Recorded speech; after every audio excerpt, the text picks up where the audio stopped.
새 예루살렘과 신부, 여자들의 수검 문제에서 머리말. 이 소책자를 발행하게 된 것은 교회 안에서 일어나는 말썽꾸러기, 즉 성경을 곡해하고 광신적 행동을 하는 자들을 막기 위함이요 또는 엄수인의 발행한 책들의 오류를 해명하는 것과 변함없는 우리 하나님이 교회의 진리를 대강 증거하기 위함입니다. 우리 하나님이 교회는 모든 선지자들의 예언으로 세워진 교회이므로 우리 하나님이 교회는 흠을 잡으려고 해도 아무런 흠을 잡을 수가 없는 교회입니다. 그럼에도 불구하고 엄수인 같은 여자들이 일어나서 방자한 생각으로 큰 일을 저질렀으니 어떻게 용서를 받을 수 있겠습니까? 자기들의 입으로 또 책으로 참남된 말을 하고 요한계시록을 자기들의 멋대로 해석하여 방자한 말을 했으니 그 죄를 어떻게 할 것인가? 큰 문제가 아닐 수 없습니다. 그들은 계속 고집하고 나가게 될 것이며 사단에게 사로잡혀 점점 더 엉뚱한 생각을 갖게 되어 사단이 이끄는 대로 끌려가 결국은 멸망으로 들어가고 말 것입니다. 이제는 그 멸망의 소굴에서 나오기란 하늘의 별 따기보다 어려울 것입니다. 그들이 교만과 자존심을 완전히 다 버리고 회개하고 자복한다면 혹시나 돌아올 수 있을런지 참으로 어려운 일입니다. 전국에 계시는 성도 여러분들이여, 이런 일이 생긴 것은 여러분들의 큰 교육이 되겠습니다. 다시는 이런 방자한 자들의 미혹에 걸리지 않도록 각별히 조심하셔야 되겠습니다. 이런 일이 생기는 불씨의 원인은 교회 비난과 지도자들의 험담으로 시작되는 것이니 교회 비난과 지도자들의 험담은 내 마음속에 사단의 초대장이 됩니다. 사단이 내 마음속에 들어오면 제 아무리 날고 뛴다 하더라도 사단의 그물에서 벗어나기 어렵습니다. 혹시나 형제 중에 교회 비난, 지도자들의 험담하는 사람이 있을 때에는 완강하게 물리쳐야 내가 사는 길입니다. 이제부터 엄수인이 기록한 책자들의 오류를 하나 찾아 연구해 보기로 합시다. 저자 안상홍. 제1장. 생명책에 기록한 자들뿐이다. 예수님은 하늘 생명책에 이름이 기록된 것을 크게 기뻐해야 된다는 것을 다음과 같이 말씀하셨다. 누가복음 10장 17에서 20절. 70인이 기뻐 돌아와 가로되 주여 주의 이름으로 귀신들도 우리에게 항복하더이다. 예수께서 이르시되 사단이 하늘로서 번개같이 떨어지는 것을 내가 보았노라. 내가 너희에게 뱀과 정갈을 밟으며 원수의 모든 능력을 제어할 권세를 주었으니 너희를 해할 자가 결단코 없으리라. 그러나 귀신들이 너희에게 항복하는 것으로 기뻐하지 말고 너희 이름이 하늘에 기록된 것으로 기뻐하라. 우리는 가장 크게 기뻐할 것은 우리 이름이 하늘 생명책에 기록된 것 외에는 어떠한 이적이든 어떠한 재물이나 권세든지 내 이름이 하늘 생명책에 기록된 것 외에는 그 이상 더 기뻐할 것이 없습니다. 세상 권세나 재물은 이 세상 사람들도 다 갖는 것이요 이적 기사는 거짓 선지자들도 많이 행하고 있는 것이지만 내 이름이 하늘 생명책에 기록되는 것은 하나님과 예수님의 권위를 받은 교회에서 침례를 받은 후 생명책에 기록되는 것입니다. 기록된 바. 마태복음 16장 19절. 내가 천국 열쇠를 내게 주리니 내가 땅에서 무엇이든지 매면 하늘에서도 매일 것이요 내가 땅에서 무엇이든지 풀면 하늘에서도 풀리리라 고 말씀하셨다. 이 말씀은 예수님께서 베드로에게 하신 말씀인데 그러나 베드로에게만 해당된 것이 아니라 베드로 이하 모든 사도들에게도 그 권위를 주셨다. 기록된 바. 마태복음 18장 18절. 진실로 너희에게 이르노니 무엇이든지 너희가 땅에서 매면 하늘에서도 매일 것이요 무엇이든지 땅에서 풀면 하늘에서도 풀리리라 하셨는데 내 이름이 생명책에 기록되었을지라도 잘못되었을 때에는 제명된다는 뜻으로 다음과 같이 기록하였다. 마태복음 18장 15에서 18절. 내 형제가 죄를 범하거든 가서 너와 그 사람과만 상대하여 권고하라. 만일 들으면 내가 내 형제를 얻은 것이요 만일 듣지 않거든 한 두 사람을 데리고 가서 두세 증인의 입으로 말마다 증참케 하라. 만일 그들의 말도 듣지 않거든 교회의 말하고 교회의 말도 듣지 않거든 이방인과 세리와 같이 여기라. 진실로 너희에게 이르노니 무엇이든지 너희가 땅에서 매면 하늘에서도 매일 것이요 무엇이든지 땅에서 풀면 하늘에서도 풀리리라 하셨으니 교회의 말도 듣지 않거든 이방인과 세리와 같이 여기라 하신 뜻은 교회에서 이방인과 세리와 같이 여기면 하늘에서도 이방인과 세리와 같이 기록된다는 말씀이다. 이런 사람에 대하여 성경은 다음과 같이 기록되었다. 시편 69편 27에서 28절 저희 죄악의 죄악을 더 정하사 주의 의에 들어오지 못하게 하소서. 저희를 생명책에서 도말하사 의인과 함께 기록되게 마소서 하였다. 내 이름이 생명책에 기록되었다 하더라도 도말되거나 흐려지는 수가 있다. 진리에서 떨어지거나 거짓에 미혹되어 이기지 못했을 때에 그의 이름이 도말되거나 흐려지는 수가 있다. 계시록 3장 5절 이기는 자는 이와 같이 흰 옷을 입을 것이요 내가 그 이름을 생명책에서 반드시 흐리지 아니하고 그 이름을 내 아버지 앞과 그 천사들 앞에서 시인하리라 하셨고 또 교회 일 부지런히 하고 전도 잘하는 분들은 빌립보서 4장 3절 또 참으로 나와 멍에를 같이 한 자 내게 구하노니 복음에 나와 함께 힘쓰던 저 부녀들을 돕고 또한 글레멘드와 그 외에 나의 동역자들을 도우라 그 이름이 생명책에 있느니라 하였다. 그리고 수검 벗고 교만을 부리며 다니는 자들에게는 그들의 이름이 지워져 있고 생명책에서 도말되어 있다. 이사야 4장 3에서 4절 시온에 남아있는 자, 예루살렘에 머물러 있는 자, 곧 예루살렘에 있어 생존한 자 중 생명책에 농명된 모든 사람은 거룩하다 칭함을 얻으리니. 이는 주께서 그 심판하는 영과 소멸하는 영으로 시온의 딸들의 더러움을 씻으시며 예루살렘의 피를 그 중에서 정결케 하실 때가 됨이라.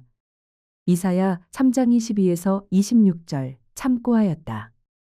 마지막 심판 때에도 생명책에 기록된 자들만이 구원받는다고 하였다. 다니엘 12장 1절 그때에 내 민족을 호위하는 대군 미가엘이 일어날 것이요 또 환난이 있으리니 이는 개국 이래로 그때까지 없던 환난일 것이며 그때에 내 백성 중 무릇 생명책에 기록된 모든 자가 구원을 얻을 것이라 하셨다. 기록된 바 계시록 20장 14에서 15절 사망과 음부도 불못에 던지우니 이는 둘째 사망 곧 불못이라.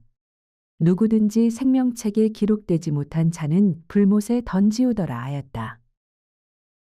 엄수인 파들의 속임수에 넘어가지 말고 이사야 4장 3에서 4절의 기록과 같이 예루살렘에 남아있어 생명책에 농명된 이름을 지워지지 않도록 신중하게 생각하여 머물러 있어야 합니다. 교에서 매면 생명책에도 기록하면 하늘에서도 매일 것이요 하늘 생명책에도 기록될 것이요 교에서 풀면 제명하면 하늘에서도 풀리리라 하늘에서도 제명될 것이다 하신 것이다. 엄수인의 말을 듣고 떨어져 나간 사람들은 다 제명됨으로 하늘 생명책에도 제명되고 말 것이다. 제2장 사도시대 교회나 마지막 교회는 같은 복음. 엄수인은 말하기를 사도시대 교회와 오늘날 마지막 교회가 다르다고 주장한다. 그리고 사도 바울은 확실히 모르는 사람이라고 덧붙여 말하고 있는데 엄수인은 사도 바울의 양력을 모르기 때문에 그런 말을 한다. 바울의 부르심은 다음과 같다. 사도행전 9장 1에서 15절 주께서 가라사대 가라 이 사람은 내 이름을 이방인과 임금들과 이스라엘 자손들 앞에 전하기 위하여 택한 나의 그릇이라 하였습니다. 바울의 전 이름은 사울이었습니다. 그는 부르심을 받기 전에는 유대교를 지나치게 믿어 더욱 열심히 있었으나 그러나 내 어머니의 태로부터 나를 택정하시고 은혜로 나를 부르신 이가 그 아들을 이방에 전하기 위하여 그를 내 속에 나타내시기를 기뻐하실 때에 내가 곧 혈육과 의논하지 아니하고 오직 아라비아로 가서 3년 동안 수도를 하고 왔다고 하였습니다. 갈라디아서 1장 13에서 17절 참고 그리고 바울은 자기가 전한 복음은 그리스도의 계시를 받아 전한 것이라고 담대하게 말했습니다. 갈라디아서 1장 11에서 12절. 형제들아, 내가 너희에게 알게 하노니 내가 전한 복음이 사람의 뜻을 따라 된 것이 아니라 이는 내가 사람에게서 받은 것도 아니요 배운 것도 아니요 오직 예수 그리스도의 계시로 말미암은 것이라 하였고, 또는 고린도전서 2장 10절. 오직 하나님의 성령으로 이것을 우리에게 보이셨으니 성령은 모든 것 곧 하나님의 깊은 것이라도 통달하시느니라 하였고, 또는 고린도전서 11장 23절. 내가 너희에게 전한 것은 주께 받은 것이니 하였고, 또는 고린도전서 14장 37절. 내가 너희에게 편지한 것이 주의 명령인 줄 알라 하였고, 또는 고린도후서 12장 1절. 무익하나마 내가 부득불 자랑하노니 주의 환상과 계시를 말하리라. 또는 에베소서 3장 2에서 4절. 너희를 위하여 내게 주신 하나님의 그 은혜의 경륜을 너희가 들었을 터이라. 곧 계시로 내게 비밀을 알게 하신 것은 내가 이미 대강 기록함과 같으니 이것을 읽으면 그리스도의 비밀을 내가 깨달은 것을 너희가 알 수 있으리라 하였다. 사도 바울은 예수 그리스도의 복음 외에는 아무것도 알지 아니하기로 결심하신 분이다. 고린도전서 1장 17절. 그리스도께서 나를 보내심은 세례를 주게 하려 하심이 아니요 오직 복음을 전케 하려 하심이니 말의 지혜로 하지 아니함은 그리스도의 십자가가 헛되지 않게 하려 함이라. 또는 고린도전서 2장 1에서 5절. 형제들아, 내가 너희에게 나아가 하나님의 증거를 전할 때의 말과 지혜의 아름다운 것으로 아니하였나니 내가 너희 중에서 예수 그리스도와 그의 십자가에 못 박히신 것 외에는 아무것도 알지 아니하기로 작정하였습니다. 내가 너희 가운데 거할 때에 약하며 두려워하며 심히 떨었노라. 내 말과 내 전도함이 지혜에 권하는 말로 하지 아니하고 다만 성령의 나타남과 능력으로 하여 너희 믿음이 사람의 지혜에 있지 아니하고 다만 하나님의 능력에 있게 하려 하였노라고 철두철미하게 증거하고 있다. 그리고 바울은 불법자에 대해 예언하기를 데살로니가후서 2장 3절 7에서 8절. 누가 아무렇게 하여도 너희가 미혹하지 말라. 먼저 배도하는 일이 있고 저 불법의 사람 곧 멸망의 아들이 나타나기 전에는 이르지 아니하리니. 또는 불법의 비밀이 이미 활동하였으나 지금 막는 자가 있어 그 중에서 옮길 때까지 하리라. 그때에 불법한 자가 나타나리니 주 예수께서 그 입의 기운으로 저를 죽이시고 강림하여 나타나심으로 패하시리라 하였다. 바울은 불법자가 나타날 것을 예언하면서 그 불법자를 악한 자라고 예언하신 분이 데살로니가 후서 2장 9에서 12절. 안식일을 무시하고 이날이나 저날이나 하고 아무 날이나 좋다고 할 뿐이 아니다. 그러면 로마서 14장 5에서 6절에 기록된 말씀은 천주교 역사책 교부들의 신앙책 125에서 126페이지의 부활절 문제로 오랫동안 논쟁이 있었던 것으로 기록이 되어 있다. 그 논쟁의 내용은 예수님의 부활절이 십자가에 돌아가신 후 3일 만이냐 아니면 돌아가신 후 첫 일요일이냐 하는 문제였습니다. 사도 바울은 부활절을 크게 중요한 것이 아니라고 생각한 나머지 각 교회 생각대로 하라고 한 것입니다. 그래서 로마에서는 6월절 후 3일에 지내 내려오다가 325년 니케아 공회에서 통합하되 6월절 후 첫 일요일에 부활절 지내기로 결정하였습니다. 고린도전서 3장 10에서 15절. 내가 지혜로운 건축자와 같이 터를 닦아둠에 다른 이가 그 위에 세우기를 조심할지니라. 만일 누구든지 그 위에 세운 공력이 그대로 있으면 상을 받고 누구든지 공력이 불타면 해를 받으리니. 그러나 자기는 구원을 얻되 불가운데서 얻은 것 같으리라 하였다고 해서 모든 교회가 다 구원받는 것으로 착각해서는 안 된다. 위의 말씀은 초대교회의 진리가 암흑세기에 짓밟힌 이후 약 1260년의 긴 세월이 지난 후 16세기 종교개혁자들이 일어나 천주교의 오류를 지적하고 개혁의 정신으로 종교개혁은 하였으나 진리를 알지 못했기 때문에 불가운데서 구원받는 것 같이 죽었다가 다시 부활로 구원받게 되는 것을 두고 예언한 것이다. 제3장. 온전한 것이 올 때에는 온전치 못한 것은 폐하리라. 그리고 엄수인 자신은 온전한 사람인 것 같이 온전한 것이 왔으니 그 전의 것은 폐하리라 하는데 다시 성경절을 찾아 살펴보기로 하자. 고린도전서 13장 8에서 10절. 사랑은 언제까지든지 떨어지지 아니하나 예언도 패하고 방언도 그치고 지식도 패하리라. 우리가 부분적으로 알고 부분적으로 예언하니 온전한 것이 올 때에는 부분적으로 하던 것이 패하리라 한 이 말씀의 뜻을 알아야 할 것이다. 예언도 패하고 방언도 그치고 지식도 패하리라 하는 때가 어느 때인지 잘 생각하셔야 한다. 이 말씀은 지금 우리가 아무리 잘 안다 하더라도 하늘나라에 간다면 지금 우리가 안다 하는 것이 수천만 분지 1도 모르고 있는 것이다. 예언도 패하고 방언도 그치고 지식도 패하리라 하는 때는 이 세상이 끝난 후의 일이다. 지금은 사도 바울이 부활하지 아니하고 하늘 예루살렘의 의인의 영들과 함께 있지만 히브리서 12장 22에서 24절 참조. 그리스도 안에서 잠자는 성도들과 함께 부활할 때에는 얼굴과 얼굴을 대하여 볼 것이요. 이제는 내가 바울 자신 부분적으로 아나 그때에는 부활했을 때에는 주께서 나를 바울 자신 아신 것 같이 내가 바울이 온전히 알리라 하고 솔직하게 예언했다.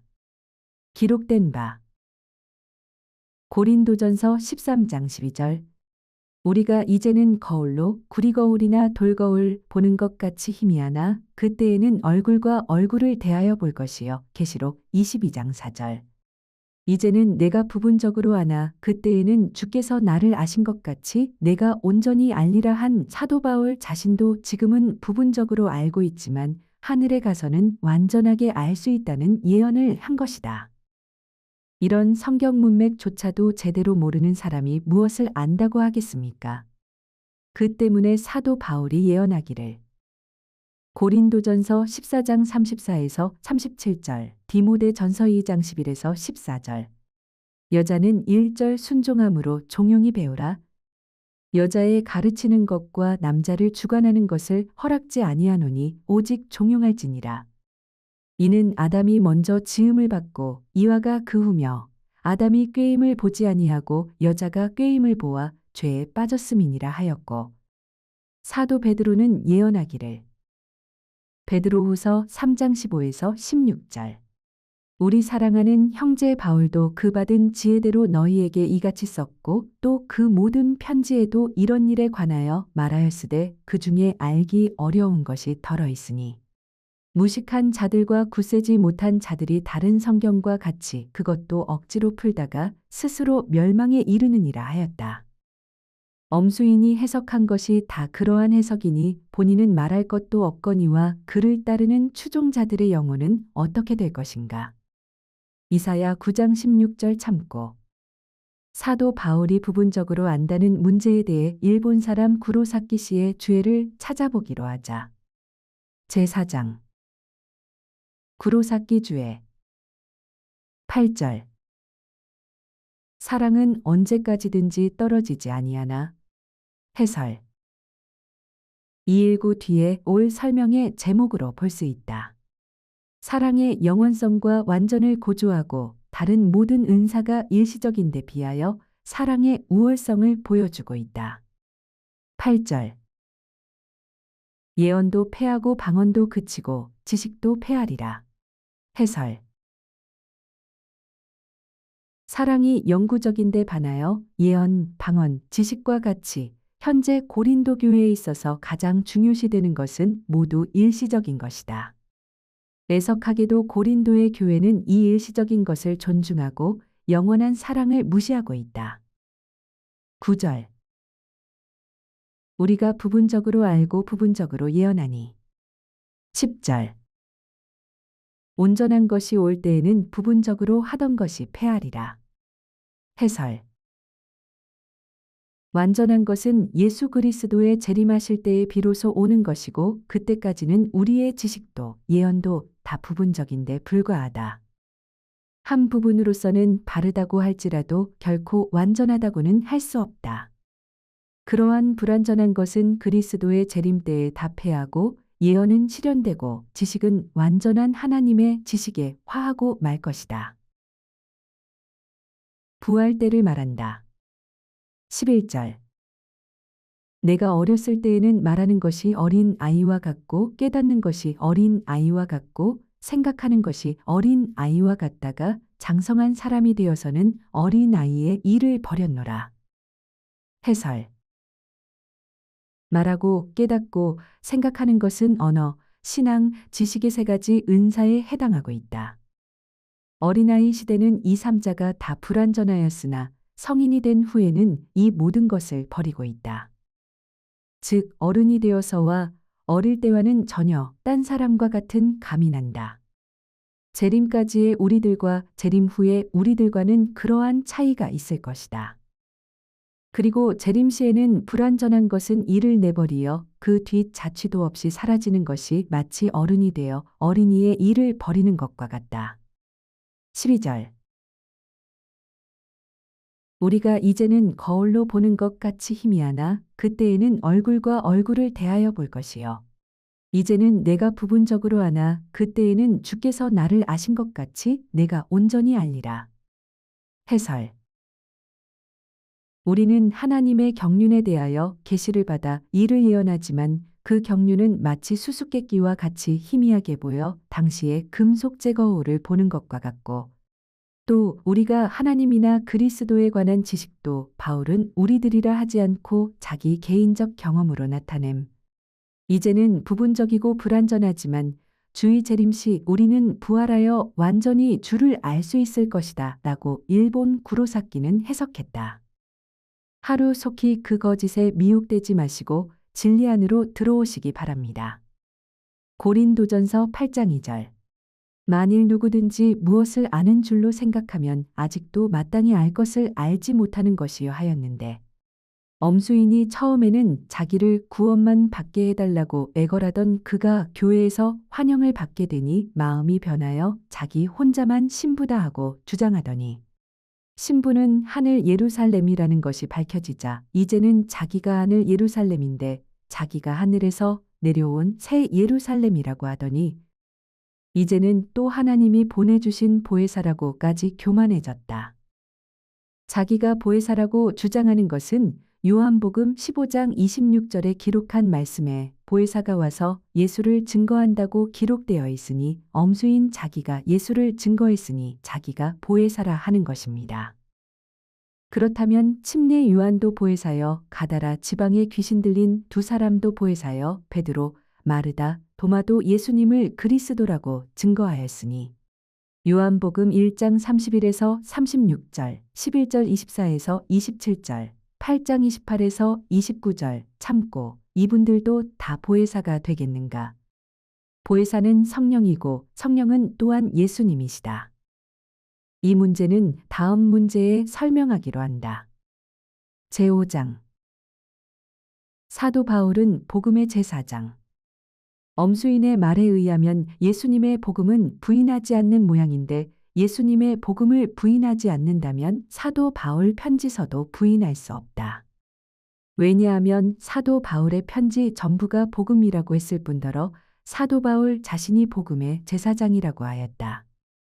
로마서 15장 16절. 이 은혜는 곧 나로 이방인을 위하여 그리스도 예수의 일꾼이 되어 하나님의 복음의 제사장 직무를 하게 하사 하였으니 이 이상 더 명백한 기록이 어디 있을까? 사도 바울이 복음에 대한 기록들을 찾아보기로 하자. 사도 바울이 기록한 편지서 14권 중 디도서 1권 빼놓고 13권에는 다 복음의 중요성을 기록하였다. 바울은 복음의 제사장도 되셨지만 복음을 위하여 옥에도 여러 번 갇히기도 했다. 디모데후서 2장 9절. 복음을 인하여 내가 죄인과 같이 매이는 데까지 고난을 받았으나 하나님의 말씀은 매이지 아니하니라. 빌레몬 1장 13절 참조 하였고 디모데전서 1장 11절 이 교훈은 내게 맡기신 바 복되신 하나님의 영광의 복음을 조침이니라 하였고. 디모데후서 1장 10에서 11절. 저는 사망을 패하시고 복음으로써 생명과 섞지 아니할 것을 드러내신지라. 내가 이 복음을 위하여 반포자와 사도와 교사로 세우심을 입었노라 하였다. 이외에도 에베소서 1장 13절. 그 안에서 너희도 진리의 말씀 곧 너희의 구원의 복음을 듣고 그 안에서 또한 믿어 약속의 성령으로 인치심을 받았으니 하였고. 에베소서 3장 7절.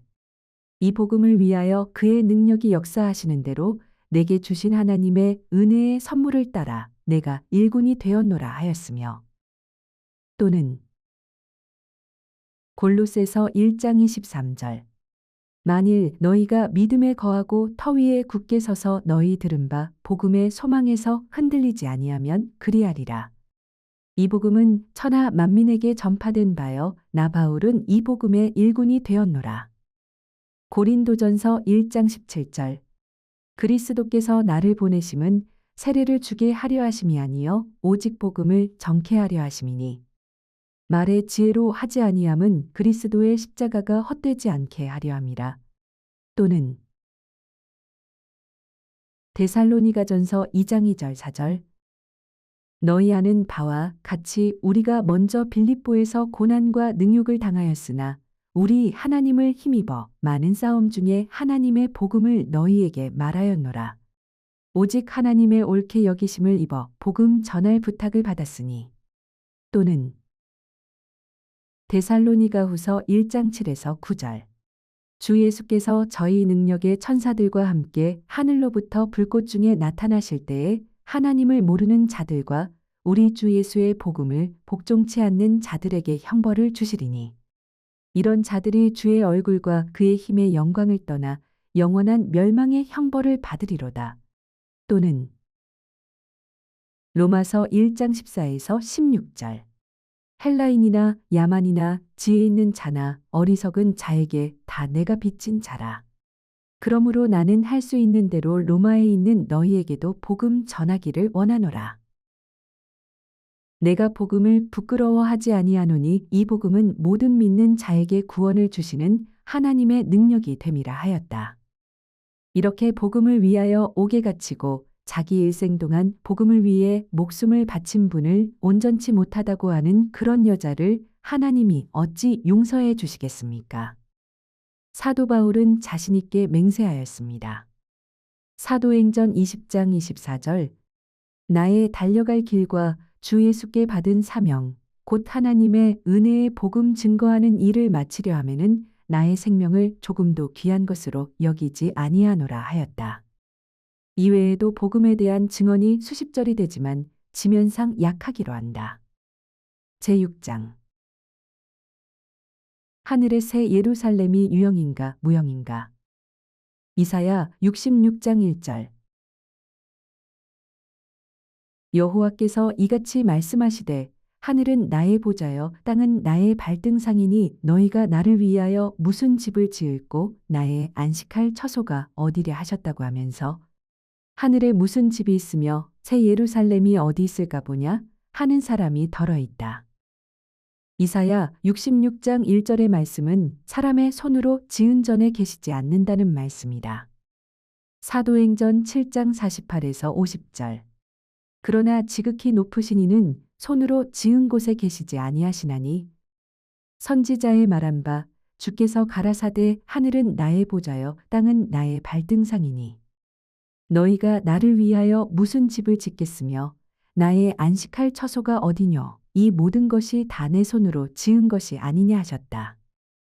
스데반 집사가 서기관과 바리새인들 앞에서 이사야 66장 1절의 기록을 가지고 증거하게 된 것은 하나님은 사람의 손으로 지은 이 지상의 예루살렘에 계시지 않고 하나님께서 친히 지으신 하늘 새 예루살렘에 계신다는 것을 분명하게 증거하신 말씀이다. 기록된 바 이사야 65장 17에서 19절 공동번역 참고. 보라나 이제 새 하늘과 새 땅을 창조한다. 지난 일은 기억에서 사라져 생각나지도 아니하리라. 내가 창조하는 것을 영원히 기뻐하고 즐거워하여라. 나는 나의 즐거움 예루살렘을 새로 세우고 나의 기쁨 예루살렘 시민을 새로 나게 하리라. 예루살렘은 나의 기쁨이요 그 시민은 나의 즐거움이라. 예루살렘 안에서 다시는 울음소리가 나지 않겠고 부르짖는 소리도 들리지 아니하리라 하였다. 위에 예언한 말씀이 요한계시록 21장 1에서 4절의 말씀과 연결된 말씀이 분명하다. 하나님께서는 사람의 손으로 지은 전에는 안 계시지만 하나님께서 친히 지으신 새 예루살렘에는 계시고 우리도 세상이 끝나면 그곳에 갑니다. 제7장 위에 있는 예루살렘은 우리 어머니다. 계시록 21장 1에서 2절 또 내가 새 하늘과 새 땅을 보니 처음 하늘과 처음 땅이 없어졌고 바다도 다시 있지 않더라. 또 내가 보매 거룩한 성 새 예루살렘이 하나님께로부터 하늘에서 내려오니 그에 비한 것이 신부가 남편을 위하여 단장한 것 같더라.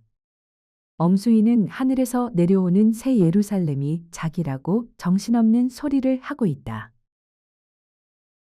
자기들의 주장하는 성경절에 갈라디아 4장 22에서 26절 기록된 바 아브라함이 두 아들이 있으니 하나는 계집종에게서 하나는 자유하는 여자에게서 낳다 하였으나 계집종에게서는 육체를 따라 낳고 자유하는 여자에게서는 약속으로 말미암았느니라.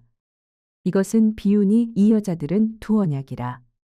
하나는 신의 산으로부터 종을 낳은 자니 곧 하갈이라. 이 하갈은 아라비아에 있는 신의 산으로 지금 있는 예루살렘과 같은 데니 저가 그 여자들로 더불어 종노릇하고 오직 위에 있는 예루살렘은 자유자니 곧 우리 어머니라한 이 말씀을 가지고 엄수이는 하늘에서 내려온 어머니라고 주장하고 있다.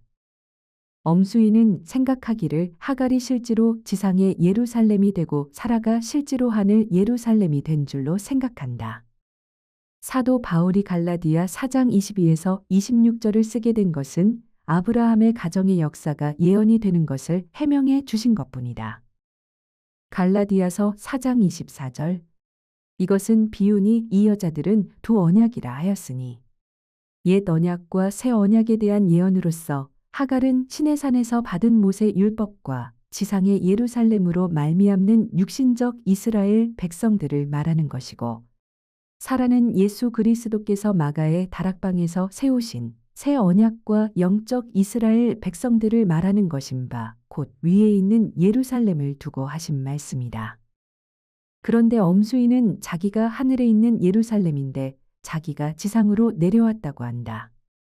갈라디아서 4장 22에서 24절의 예언대로 사라가 위에 있는 예루살렘인데 그 예루살렘이 엄수인이 되었다면 엄수인은 자기 아들하고 결혼한 셈이 된다. 왜냐하면 사라의 아들이 이삭이요 이삭은 또한 그리스도라고 하였기 때문이다. 갈라디아서 3장 16절 엄수인은 그리스도의 어머니도 되고 그리스도의 신부, 아내도 된 셈이다. 엄수인은 나를 눈먼 이삭이라 하면서 자기는 위에 있는 예루살렘, 즉 사라라고 하니 결국 이삭, 아들하고 살겠다고 하니 이런 해괴 망측한 일이 또 어디 있겠는가. 엄수인은 이러한 엉뚱한 망상으로 거짓 선지자가 되어 자기 세력을 잡고자 하였으니 그 죄를 어떻게 할 것이며 그를 따르는 사람들의 죄는 어떻게 할 것인지 생각들 해보시기 바랍니다. 이사야 9장 16절 제8장 하늘의 새 예루살렘은 실물이다. 하늘 새 예루살렘성이 14만 4천 성도가 포함되어 있지만 실제 건물인 새 예루살렘성이 분명히 있는 것이다. 만일 하늘의 실물인 새 예루살렘이 없다면 14만 4천 성도들이 하늘에 가서 어디서 어떻게 살 것인가? 예수님께서는 분명히 말씀하시기를 요한복음 14장 1에서 3절 너희는 마음에 근심하지 말라. 하나님을 믿으니 또 나를 믿으라. 내 아버지 집에 거할 곳이 많도다. 그렇지 않으면 너희에게 일렀으리라. 공동 번역에는 만일 거기에 있을 곳이 없다면 내가 이렇게 말하겠느냐 하였다. 분명하게 있다는 말씀이다. 내가 너희를 위하여 처소 있을 곳을 예비하러 가노니 가서 너희를 위하여 처소를 예비하면 내가 다시 와서 너희를 내게로 영접하여 나 있는 곳에 너희도 있게 하리라 하셨으니 이 얼마나 분명하게 말씀하셨습니까? 만일 거기에 있을 곳이 없다면 내가 너희에게 이렇게 말하겠느냐? 공동번역 요한복음 14장 2절. 하신 말씀을 보아서도 하늘의 실물인 새 예루살렘이 있다는 것은 도무지 부인할 수 없다. 사도 바울은 하늘의 새 예루살렘에 대하여 광대함과 천만 천사와 하늘의 장자 총회와 온전케 된 의인들의 영들과 하나님의 보좌와 어린 양의 보좌 등등의 어마어마한 광경을 보고 다음과 같이 기록하였다. 공동번역 히브리서 12장 22에서 24절. 그러나 여러분이 와 있는 곳은 시온산이고 살아계신 하나님의 도성이며 하늘의 예루살렘입니다. 거기에는 수많은 천사들이 있고 잔치가 벌어져 있고 또 하늘에 등록된 장자들의 교회가 있고 만민의 심판자이신 하나님이 계시고 완전히 올바른 사람들의 영혼이 있습니다. 그리고 새로운 계약의 중재자이신 예수가 계시고 아벨의 피보다도 더 큰 힘을 발휘하는 속죄의 피가 있습니다 하였다. 앞서 기록한 말씀은 분명한 사실을 편지로 기록한 것이다. 그리고 예수 그리스도께서도 자기 피를 가지고 단번에 들어가셨다고 하였다. 히브리서 9장 11에서 12절. 그리스도께서 장래 좋은 일의 대제사장으로 오사 손으로 짓지 아니한 곧 이 창조에 속하지 아니한 더 크고 온전한 장막으로 말미암아 염소와 송아지의 피로 아니하고 오직 자기 피로 영원한 속죄를 이루사 단번에 성소에 들어가셨느니라 하였다. 유대 나라에 세워진 지상의 성전은 사람의 눈으로 볼 수 있고 사람의 손으로 만져볼 수도 있다.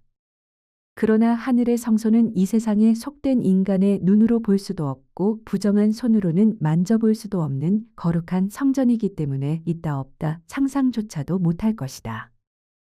요한계시록 21장 1에서 4절에 기록한 새 예루살렘, 즉 하나님의 장막이 사람들과 함께 있음에 이 장막도 사람이 아닌 신령적 건물입니다.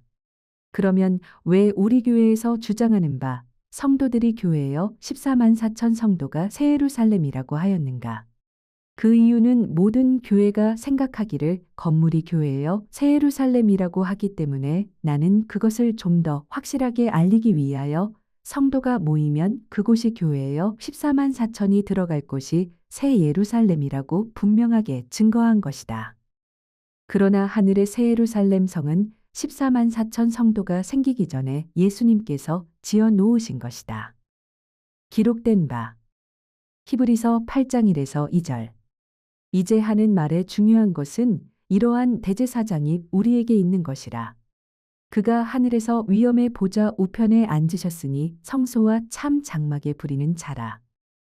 이 장막은 주께서 베푸신 것이요 사람이 한 것이 아니니라.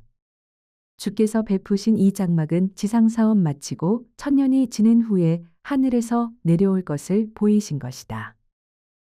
제9장. 이기는 자는 새 예루살렘의 이름이 기록된다. 계시록 3장 12절. 이기는 자는 내 하나님 성전의 기둥이 되게 하리니 그가 결코 다시 나가지 아니하리라. 내가 하나님의 이름과 하나님의 성 곧 하늘에서 내 하나님께로부터 내려오는 새 예루살렘의 이름과 나의 새 이름을 그 위에 기록하리라. 엄수인이 자기가 하늘 새 예루살렘인데 자기 이름도 구원받는 사람들의 이마에 찍혀져야 된다는 생각 밑에서 하는 말인데 이기는 자라는 말이 요한계시록 2장 3장 안에 7군데나 기록되어 있다. 계시록 2장 7절, 11절, 17절, 26절, 3장 5절, 12절, 21절. 7교회마다 이기는 자들에게 내려주는 상들이 다르다. 그리고 7교회는 사도교회 시대부터 라오디게아 교회, 즉 안식일 교회까지 7교회 시대로 나누어 해석하면 다음과 같다. 1. 에베소 교회는 사도시대 교회, 기원 30일에서 106년. 2. 서머나 교회는 다신교 로마의 핍박, 기원 106에서 313년. 3. 버가모 교회는 세속화하던 시대. 기원 313에서 538년. 4. 두아디라 교회는 법왕권 시대. 기원 538에서 1798년. 5. 사대 교회는 종교개혁 시대. 기원 1798에서 1834년. 6. 빌라델비아 교회는 재림운동 기간. 기원 1834에서 1844년. 7. 라오디게아 교회는 은혜의 왕국에 들어갈 준비시대. 기원 1844년, 1964년까지이다.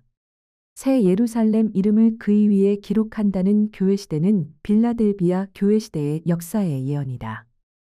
새 예루살렘성 이름이 성도들마다 다 기록되는 것은 아니다. 계시록 21장 14절. 그 성의 성곽은 12 기초석이 있고 그 위에 어린 양의 12사도의 12 이름이 있더라 하였다. 그와 같이 계시록 3장 12절에 이기는 자의 위에 새 예루살렘의 이름이 기록된 사람도 있을 것이다. 그러나 산성도 14만 4천 성도들의 이마에는 어린 양의 이름과 그 아버지의 이름을 쓴 것 외에는 없다. 없는 것을 있다고 하거나 있는 것을 없다고 해도 안 된다. 있는 것은 있다고 분명하게 말해야 되고 없는 것은 분명하게 없다고 해야 죄를 받지 아니한다. 기록한 말씀에 계시록 22장 18에서 19절. 내가 이 책의 예언의 말씀을 듣는 각인에게 증거하노니 만일 누구든지 이것들 외에 더하면 하나님이 이 책에 기록된 재앙들을 그에게 더하실 터이요 하시었는바. 요한계시록 14장 1절에는 14만 4천 성도들 이마에는 새 예루살렘 이름이 없는데 있다고 덧붙이면 이 책의 예언의 말씀에서 더한 사람이 된다. 쓸데없는 소리 하다가 무서운 칠재앙 받지 말고 순종해야 될 것이다. 기록한 말씀에 계시록 14장 1절.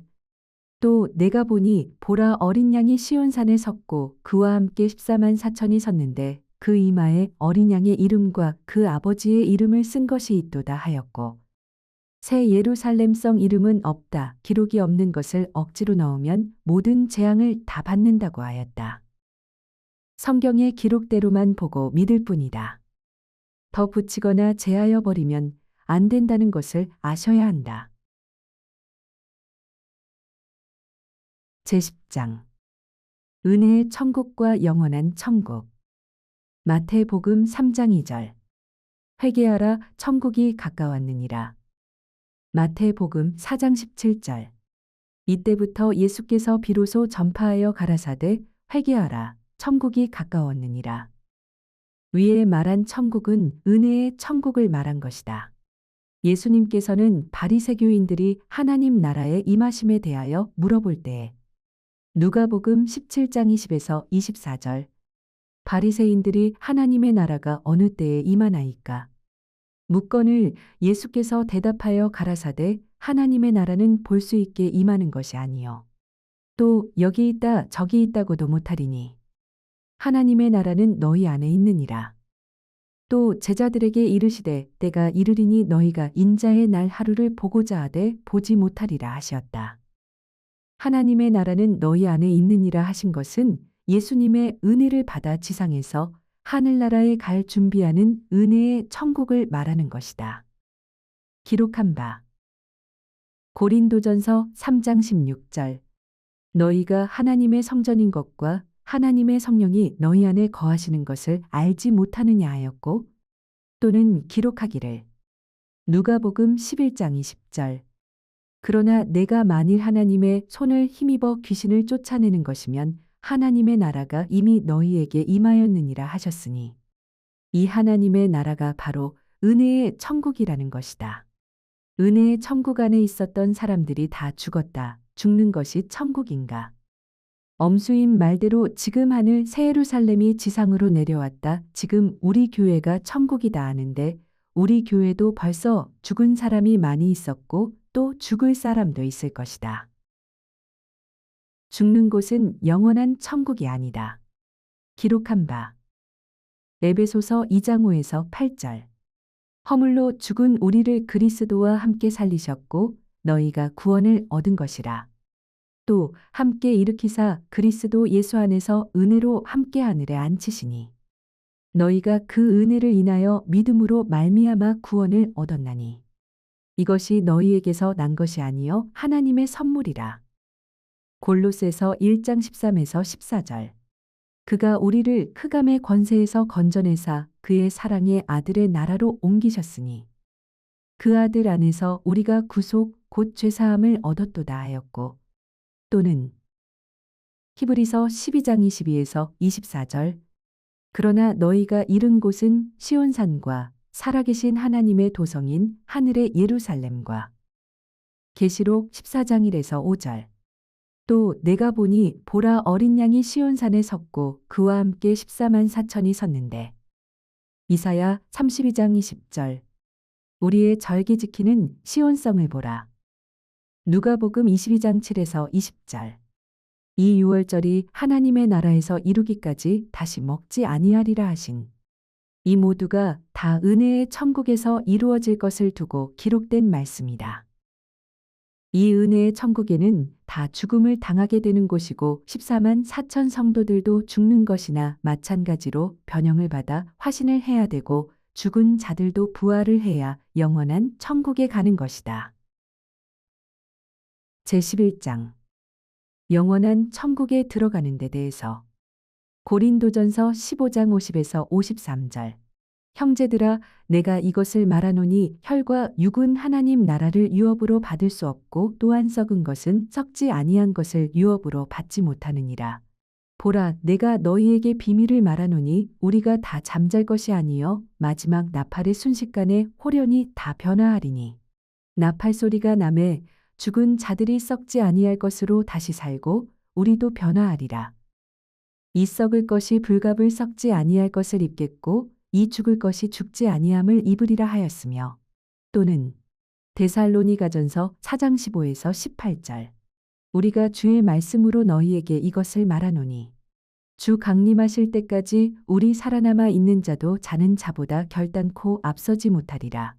주께서 호령과 천사장의 소리와 하나님의 나팔로 친히 하늘로 조차 강림하시리니 그리스도 안에서 죽은 자들이 먼저 일어나고 부활하고 그 후에 살아남은 자도 저희와 함께 구름 속으로 끌어올려 공중에서 주를 영접하게 하시리니 그리하여 우리가 항상 주와 함께 있으리라 하였으며 또는 계시록 20장 4에서 6절.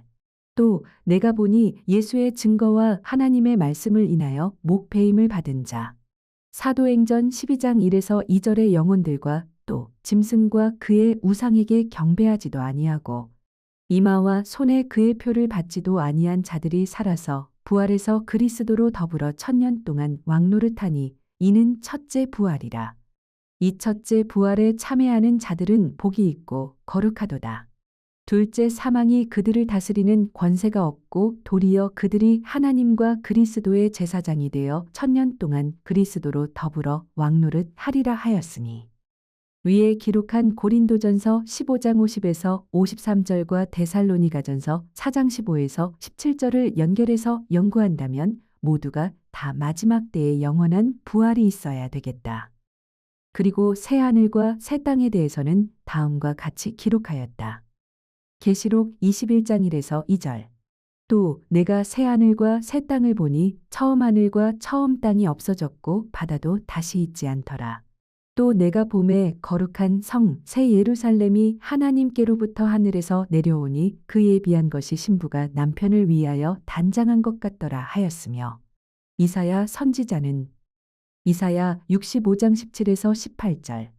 보라 내가 새 하늘과 새 땅을 창조하니 이전 것은 기억되거나 마음에 생각나지 아니할 것이라.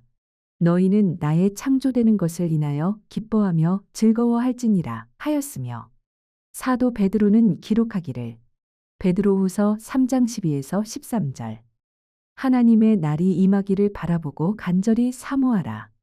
그날에 하늘이 불에 타서 풀어지고 체질이 뜨거운 불에 녹아지려니와 우리는 그의 약속대로 의히 거하는 바 새 하늘과 새 땅을 바라보도다 하였으니 위에 기록한 모든 성경들이 다 이 세상이 끝나고 영원한 천국을 맞이하는 때를 가리켜 새 하늘과 새 땅이라고 했고 영원한 천국이라고 하였다.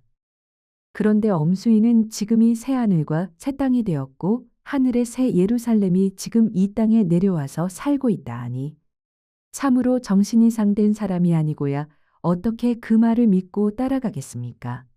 잘 생각들 해보십시오.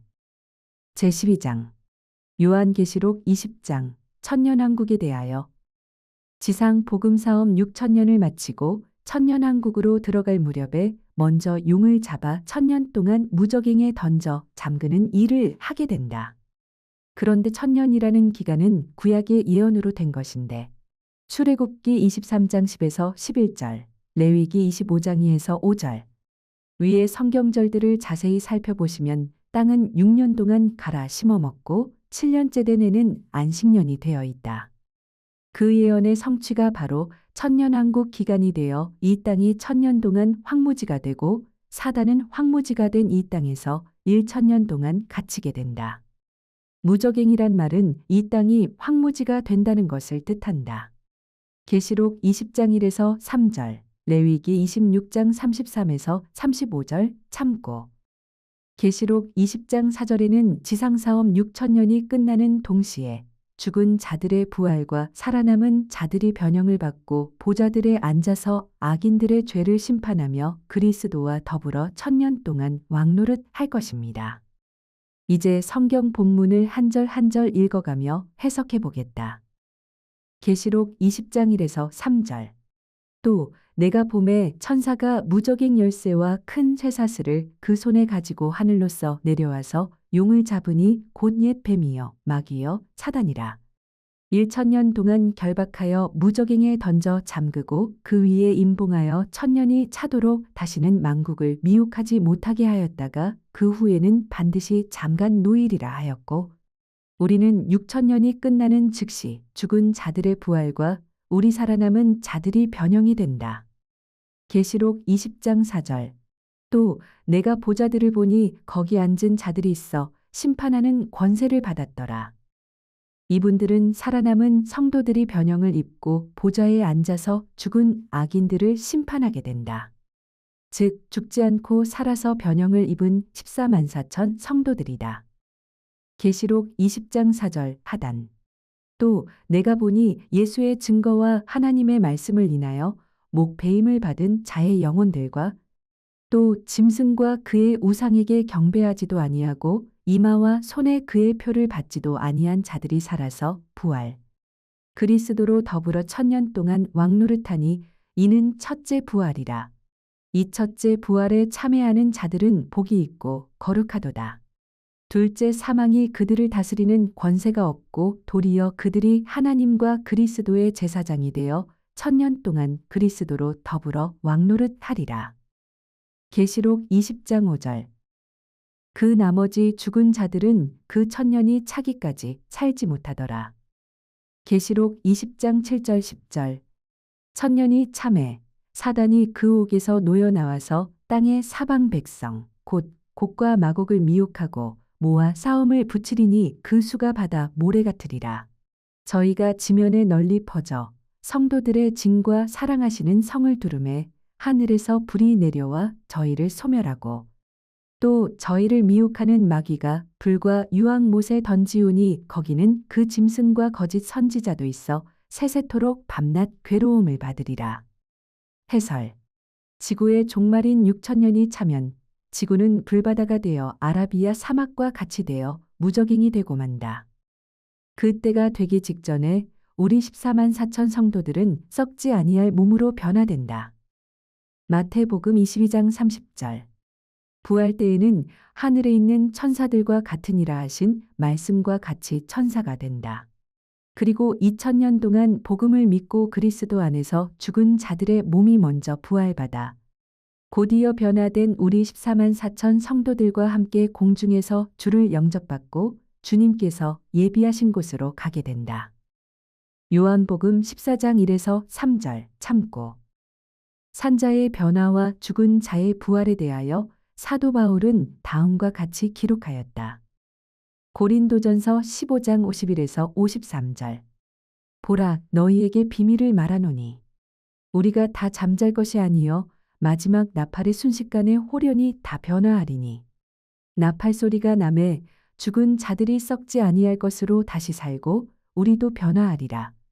이 썩을 것이 불갑을 썩지 아니할 것을 입겠고 이 죽을 것이 죽지 아니함을 입으리로다 하였고 또 데살로니가전서 4장 15에서 17절 우리가 주의 말씀으로 너희에게 이것을 말하노니 주 강림하실 때까지 우리 살아남아 있는 자도 자는 자보다 결단코 앞서지 못하리라.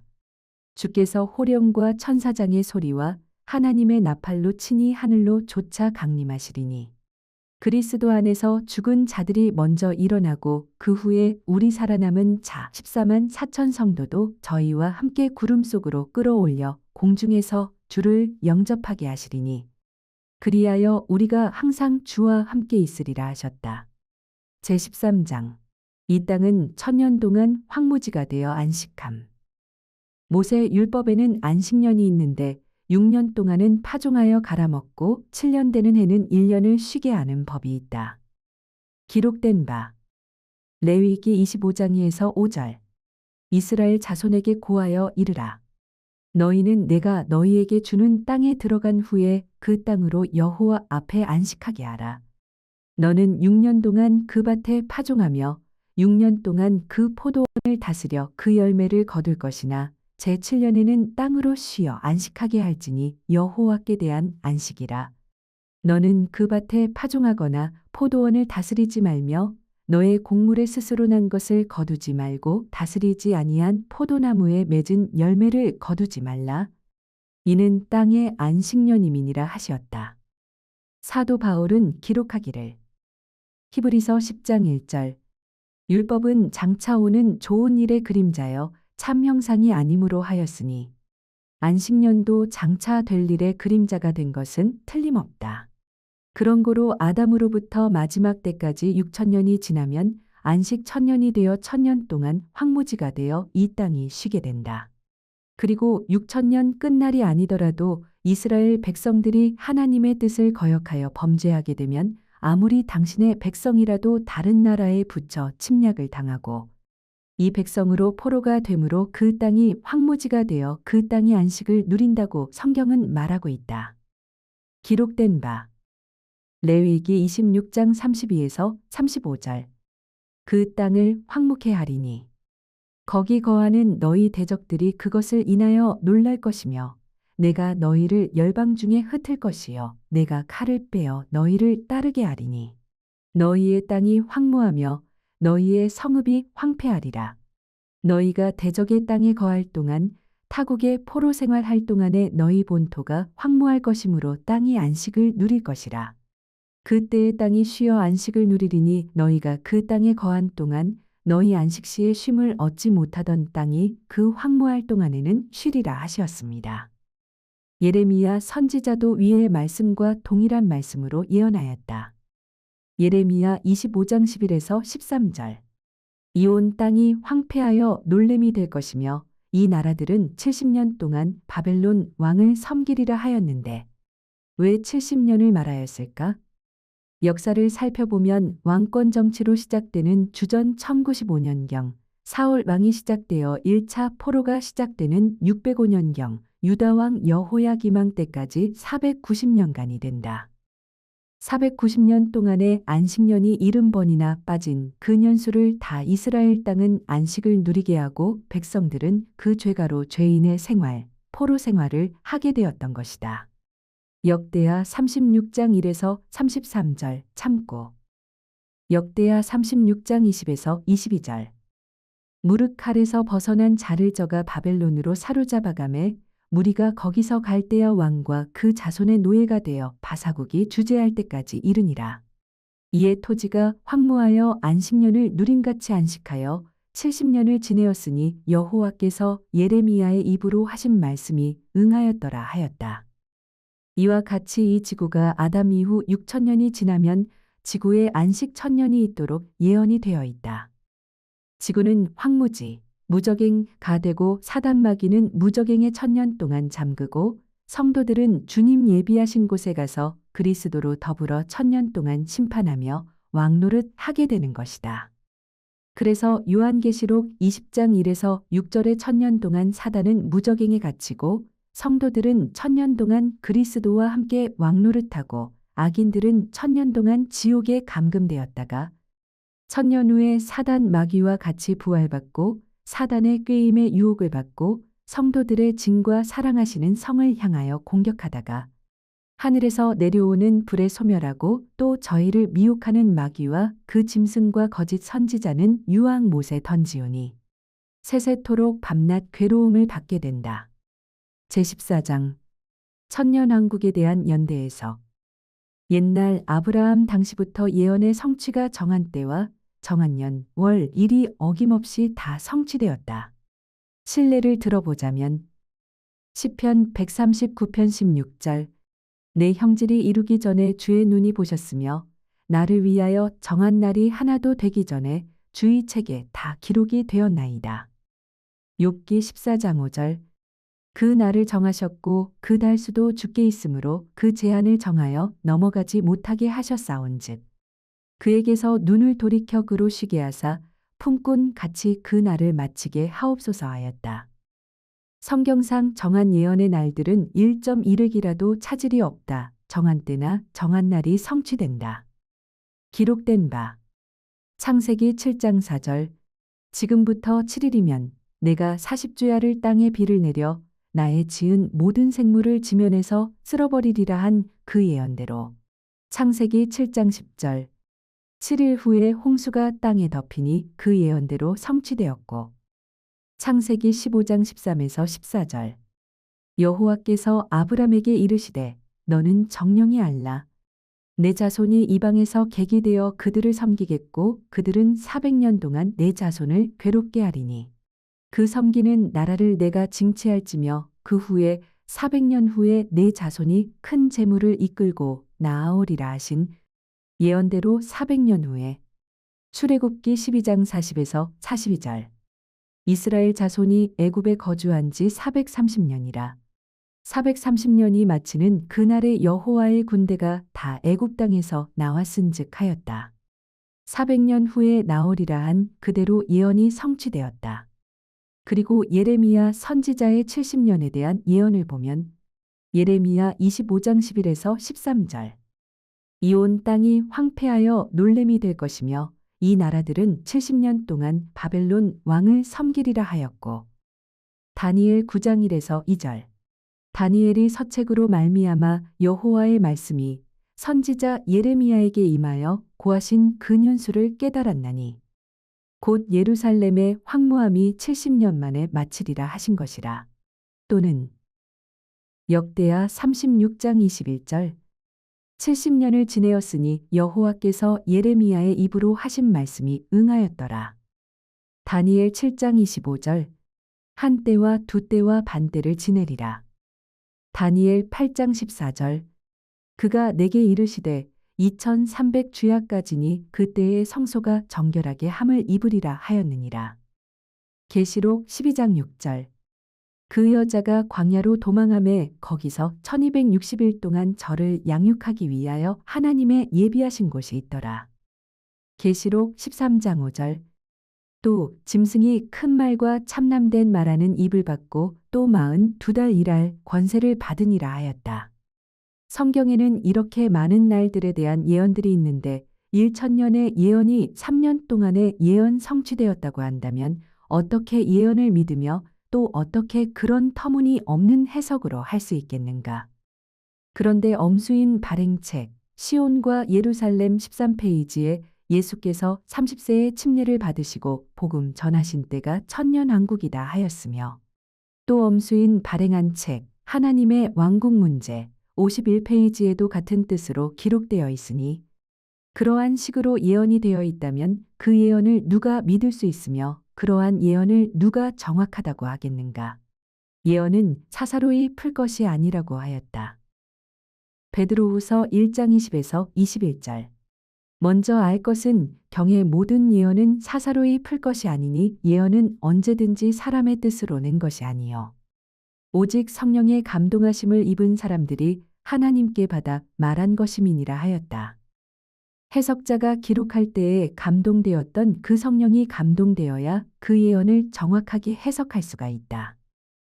엄수인의 해석은 자기 주장에 맞추어 해석하기 때문에 그런 터무니없는 해석을 하게 된 것입니다. 그들이 그런 터무니없는 해석을 하게 된 것도 요한계시록 21장 2에서 3절에 거룩한 성, 새 예루살렘이 하나님께로부터 하늘에서 내려오니 한 그 성경절을 엄수인 자신이라고 하자니 계시록 20장 1에서 6절을 1900년 전 예수 초림 때의 예언으로 해석하게 된 것입니다. 예수께서 요한에게 계시를 보여줄 때 분명히 이 예언은 후회될 예언이라고 말씀하셨다. 계시록 4절 1절 이리로 올라오라 이후에 마땅히 될 일을 내가 내게 보이리라 하신 것은 지나간 것을 보이신다는 말씀이 아니라 앞에 될 일을 보이신다는 말씀이다. 요한이 반모섬에서 계시를 받을 때는 주후 95년경이고 예수 초림 때는 주후 30년경이다. 예수 초림 때에서 약 65년 후에 계시 보는 요한에게 65년 전 일을 후에 될 일이라고 말씀하실 이유가 없다. 혹은 요한계시록 중에는 창세기로부터 지나간 역사를 기록한 점이 덜어 있으나 그 지나간 역사를 기록하게 된 것은 영적으로 예언이 성취되는 것을 분명하게 알리시기 위한 교훈으로 보이신 것이지 지나간 일을 이후에 될 일이라고 기록하시지는 않으신다. 신뢰를 들어 말하자면 계시록 2장 14절, 20절 내게 발람의 교훈을 지키는 자들이 있도다. 발람이 발락을 가르쳐 이스라엘 앞에 올무를 놓아 우상의 제물을 먹게 하였고 또 행음하게 하였느니라. 또 그러나 내게 책망할 일이 있노라. 자칭 선지자라 하는 여자 이세벨을 내가 용납함이니 그가 내 종들을 가르쳐 꾀어 행음하게 하고 우상의 제물을 먹게 하는도다 하였는바. 이러한 과거 역사가 두아디라 교회나 버가모 교회 시대에 이러한 상태에 놓여 있다는 것을 지나간 역사를 들어 보여주고 있다.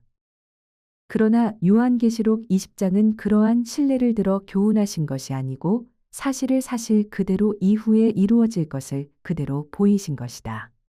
이 지구는 6천년이 차면 황무지가 되고 사단, 용은 이 지구 황무지, 무적행의 1천년 동안 가두어 잠그고 잠자는 성도들은 죽은 자는 천사와 같이 부활하고 산 성도들은 천사와 같이 변형을 입고 주께서 예비하신 그곳으로 가서 1000년 동안 악인의 심판을 하며 그리스도와 더불어 왕노릇 할 것입니다.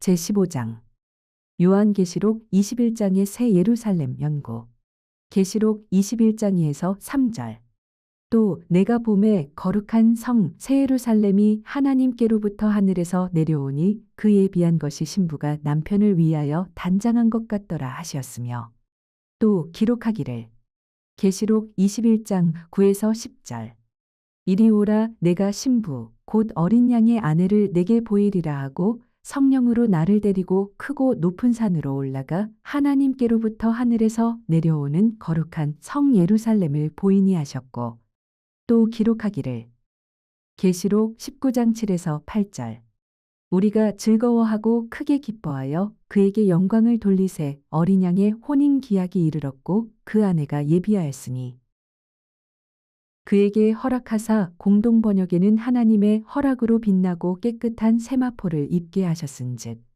이 세마포는 성도들의 옳은 행실이로다 하더라 하셨는데 사도 바울은 위의 말씀과 똑같은 말씀으로 고린도후서 11장 2에서 3절 내가 하나님의 열심으로 너희를 위하여 열심내노니 내가 너희를 정결한 처녀로 한 남편인 그리스도께 드리려고 중매함이로다. 뱀이 그 관계로 하와를 미혹해 한 것 같이 너희 마음이 그리스도를 향하는 진실함과 깨끗함에서 떠나 부패할까 두려워하노라 하셨으니 어린 양의 아내는 복음을 받아들인 14만 4천 성도들이다. 그리고 성도들뿐만 아니고 실제로 주께서 베푸신 장막 새 예루살렘이 있다고 하였다. 히브리서 8장 1에서 2절 이제 하는 말의 중요한 것은 이러한 대제사장이 우리에게 있는 것이라. 그가 하늘에서 위엄의 보좌 우편에 앉으셨으니 성소와 참 장막에 부리는 자라. 이 장막은 주께서 베푸신 것이요 사람이 한 것이 아니니라 하였고 사도 요한은 계시록 21장 3에서 4절. 보라, 하나님의 장막이 사람들과 함께 있음에 하나님이 저희와 함께 거하시리니 저희는 하나님의 백성이 되고 하나님은 친히 저희와 함께 계셔서 모든 눈물을 그 눈에서 씻기심에 다시 사망이 없고 애통하는 것이나 곡하는 것이나 아픈 것이 다시 있지 아니하리니 처음 것들이 다 지나갔음이러라 하셨다. 그러므로 주께서 베푸신 장막 새 예루살렘은 그 범위와 크기가 우리 인간으로서는 상상조차 하기 어려운 것이다. 계시록 21장 16절. 그 성은 네모가 반듯하여 장광이 같은지라. 그 갈대로 그 성을 측량하니 1만 2천 스타디온. 로마의 수인데 한 스타디온은 8분의 1마일 즉 185m이다. 1만 2천 스타디온을 계산하면 36만 우리나라 남북 전체 면적보다 약간 큰 것이다. 장과 광과 고가 같더라 하였다. 이새 예루살렘에 대한 약도를 대강 그려보겠습니다. 계시록의 예루살렘과 우리나라와의 면적 비교 책자 참조. 1000년 후에 새 예루살렘 이 하늘로부터 이 세상에 내려온다. 책자 참조. 제16장. 자기 혼자만 신부라고 한다.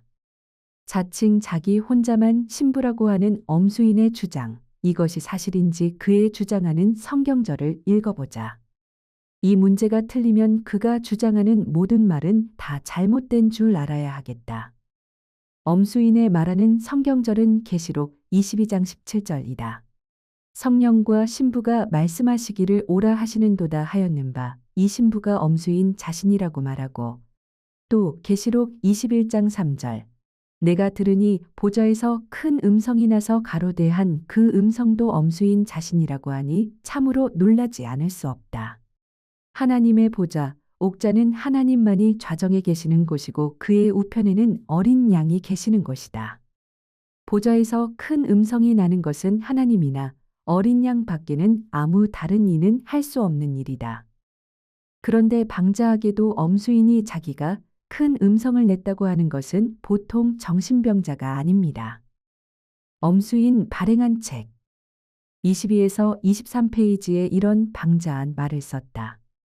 그러면 엄수인이 한 말이 사실인지 거짓인지 심각히 연구해야 되겠다. 만일 그가 주장하는 문제가 사실이 아니라면 대역적의 행위이니만큼 그는 물론이고 그를 따르고 미혹된 자도 중벌을 면치 못할 것이다. 이사야 9장 16절 참고. 그러면 문제의 신부에 대하여 성경절을 찾아보기로 하자. 기록된 바 성령과 신부가 말씀하시기를 계시록 22장 17절.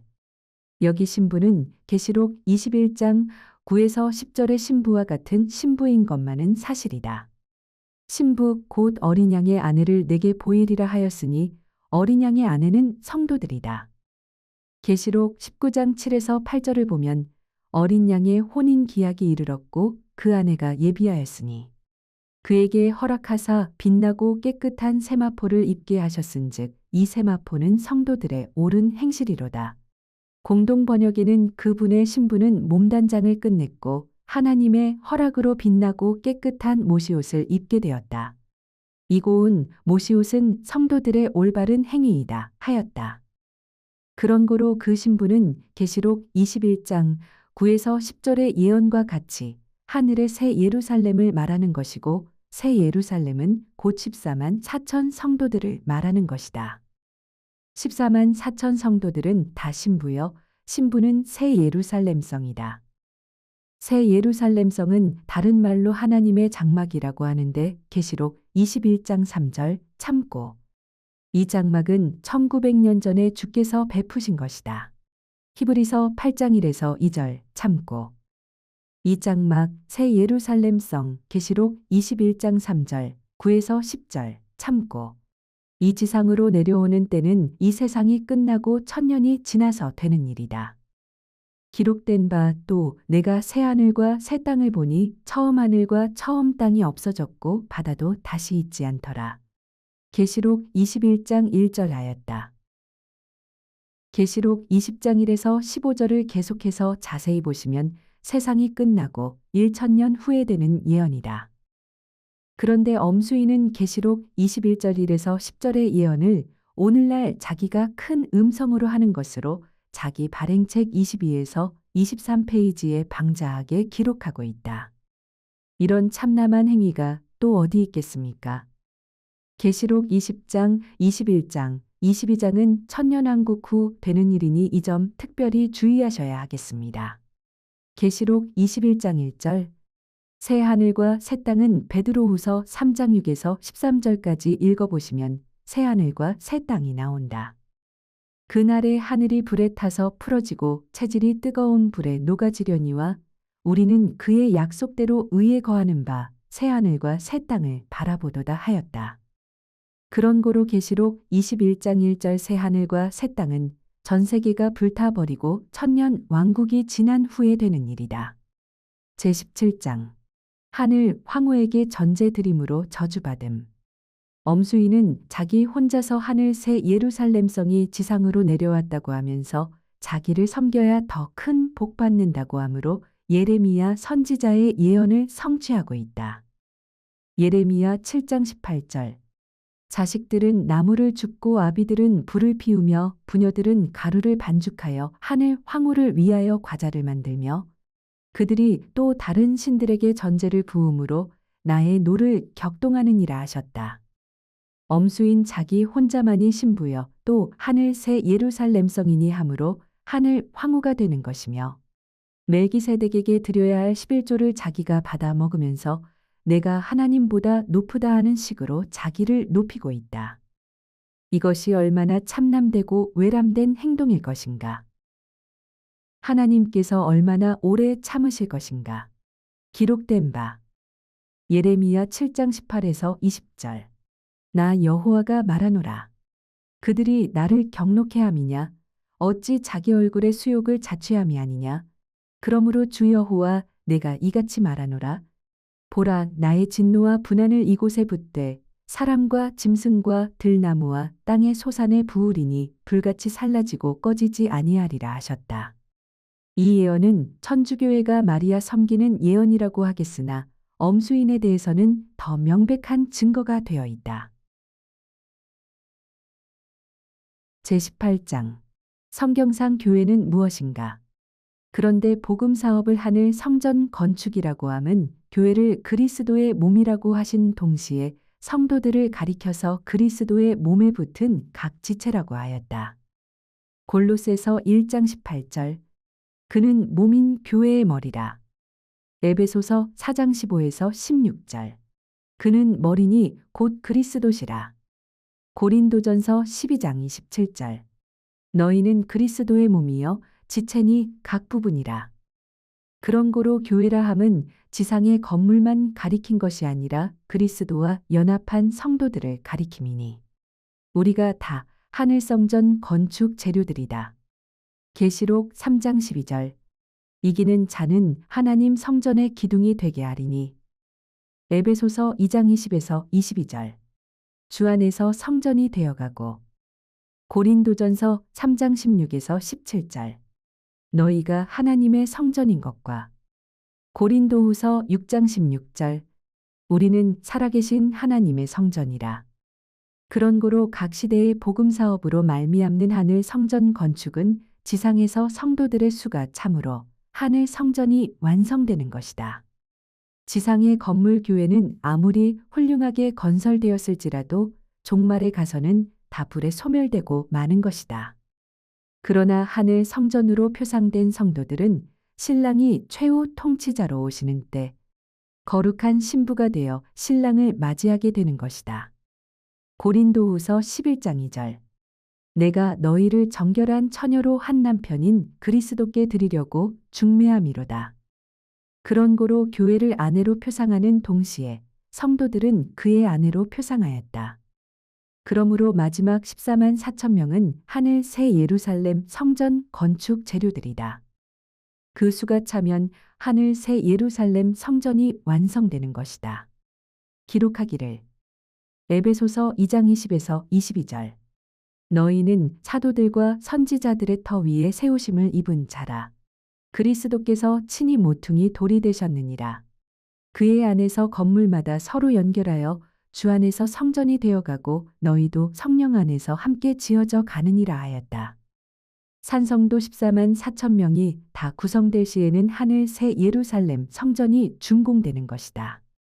그때의 하늘 새 예루살렘 성 안에 14만 4천 성도들과 하늘의 천만 천사들과 하늘에 기록한 장자 총회와 그리스도와 하나님과 함께 모두 그 안에서 영원토록 살게 될 것이다.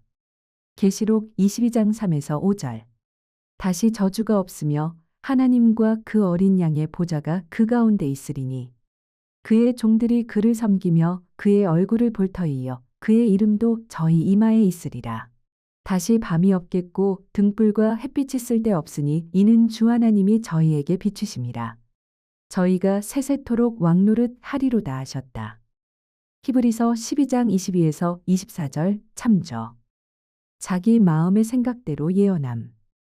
엄수인이 주장하는 성경절은 그 시대가 맞지 않는 성경절을 주장하고 있다.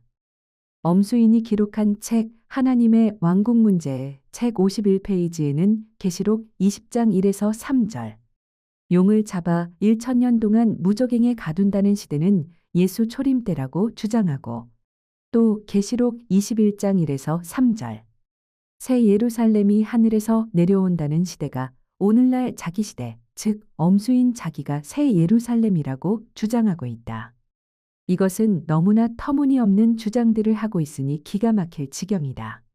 전 세계에서 성경학자들이나 주석가들이 그런 해석을 하는 사람은 아직은 한 사람도 없다. 이제 다시 대강 연구하자면 다음과 같다. 계시록 19장 1에서 21절까지는 인류의 최후 종말에 관한 예언이고 계시록 20장 1에서 15절까지는 예수 재림 후 천년 왕국시대 동안에 이루어지는 예언이고 계시록 21장 1에서 27절까지는 왕국 천년이 지나가고 하늘 새 예루살렘 도성이 지구로 내려와서 성전 구조를 살펴보는 예언이고 계시록 22장 1에서 5절까지는 영원한 천국과 세세토록 왕노릇하는 예언이고 계시록 22장 6에서 21절까지는 영원한 하늘나라가 위에 기록한 말씀대로 영원한 세계가 이렇게 아름다움을 미리 보여주니 그곳에 들어가기 위해서는 지금 와서 생명수도 마시고 이 모든 예언의 말씀에서 더하지도 말고 덜하지도 말고 그대로 행하다가 이 거룩한 새 예루살렘에 들어오라고 미리 예언해 두신 것이다. 1900년 전부터 전도하는 사람들이 그 말씀을 받아가지고 전하게 하신 것이다. 계시록 21장 1에서 10절의 일은 천년 왕국 후의 일이다. 현재는 새 예루살렘이 하늘에 있는 것이다. 기록된 바 갈라디아서 4장 26절. 오직 위에 있는 예루살렘은 자유자니 곧 우리 어머니라. 히브리서 12장 22절 공동번역. 여러분이 와 있는 곳은 시온산이고 살아계신 하나님의 도성이며 하늘의 예루살렘입니다. 히브리서 8장 1에서 2절. 이제 하는 말의 중요한 것은 이러한 대제사장이 우리에게 있는 것이라. 그가 하늘에서 위엄의 보좌 우편에 앉으셨으니 성소와 참 장막에 부리는 자라. 이 장막은 주께서 베푸신 것이요 사람이 한 것이 아니니라 하였다. 계시록 21장 3절. 하나님의 장막이 성도 사람들과 함께 있음에 하신 이 장막은 천년 통치 후 하늘에서 내려온다. 이 문제를 완전히 깨닫기 전에는 해결이 안 된다. 심각히 연구하여서 영원한 생명을 잃지 않도록 확고하게 연구해야 하겠다. 제19장. 여자의 주장은 마귀의 유혹. 참 진리교회 안에는 항상 사단의 활동이 끊어질 사이가 없다. 사도 바울은 장차 마귀가 여자들을 이용하여 교회 안에서 어지럽게 한다는 예언을 다음과 같이 기록하였다. 디모데전서 2장 11에서 14절. 여자는 1절 순종함으로 종용이 배우라. 여자의 가르치는 것과 남자를 주관하는 것을 허락지 아니하노니 오직 종용할지니라. 이는 그 이유는 아담이 먼저 지음을 받고 하와가 그 후며 아담이 꾀임을 보지 아니하고 여자가 꾀임을 보아 죄에 빠졌음이니라 하였다. 이 디모데전서 2장 11에서 14절의 예언은 아담과 하와에 대한 말이 나온 것을 보아 이 예언이 틀림없이 오늘날 우리 교회를 두고 예언한 것이 분명하다. 엄수인의 말이 자기가 하와라고 주장하는 것을 보니 이 예언은 엄수인 여자가 떠들고 자기는 신부다. 하늘에서 내려온 새 예루살렘이다 하고 주장할 것을 내다보고 여자는 1절 순종함으로 종용이 배우라. 여자의 가르치는 것과 남자를 주관하는 것을 허락치 아니하노니 오직 종용할지니라 하였으니. 창세기 아담과 하와에 대해 이는 아담이 먼저 지음을 받고 하와가 그 후며 아담이 꾀임을 보지 아니하고 하와가 꾀임을 보아 죄에 빠졌음이니라. 한 것을 보아 틀림없이 엄수인에 대한 예언이라. 엄수인 여자가 주장한다면 마귀의 꾀임의 교회는 망하고 말 것이라는 예언이 되겠다. 다시 말하자면 언제든지 여자가 교회 안에서 주장하면 마귀의 꾀임에 빠진다는 말씀이다. 고린도 교회에서도 여자들이 수건 문제로 떠들었던 일이 있었다. 그래서 고린도 교회 여자들에게 잠잠하라고 주의를 주었던 일이 있다. 기록된 바 고린도전서 14장 34에서 37절. 모든 성도의 교회에서 함과 같이 여자는 교회에서 잠잠하라. 저희의 말하는 것을 허락함이 없나니 율법에서 이른 것 같이 오직 복종할 것이요. 만일 무엇을 배우려거든 남편에게 물을지니 여자가 교회에서 말하는 것은 부끄러운 것임이라. 하나님의 말씀이 너희에게로부터 난 것이냐 또는 너희에게만 임한 것이냐. 만일 누구든지 자기를 선지자나 혹 신령한 자로 생각하거든 내가 너희에게 편지한 것이 주의 명령인 줄 알라. 여자가 수건 쓰는 것이 주의 명령인 줄 알라는 말씀이다.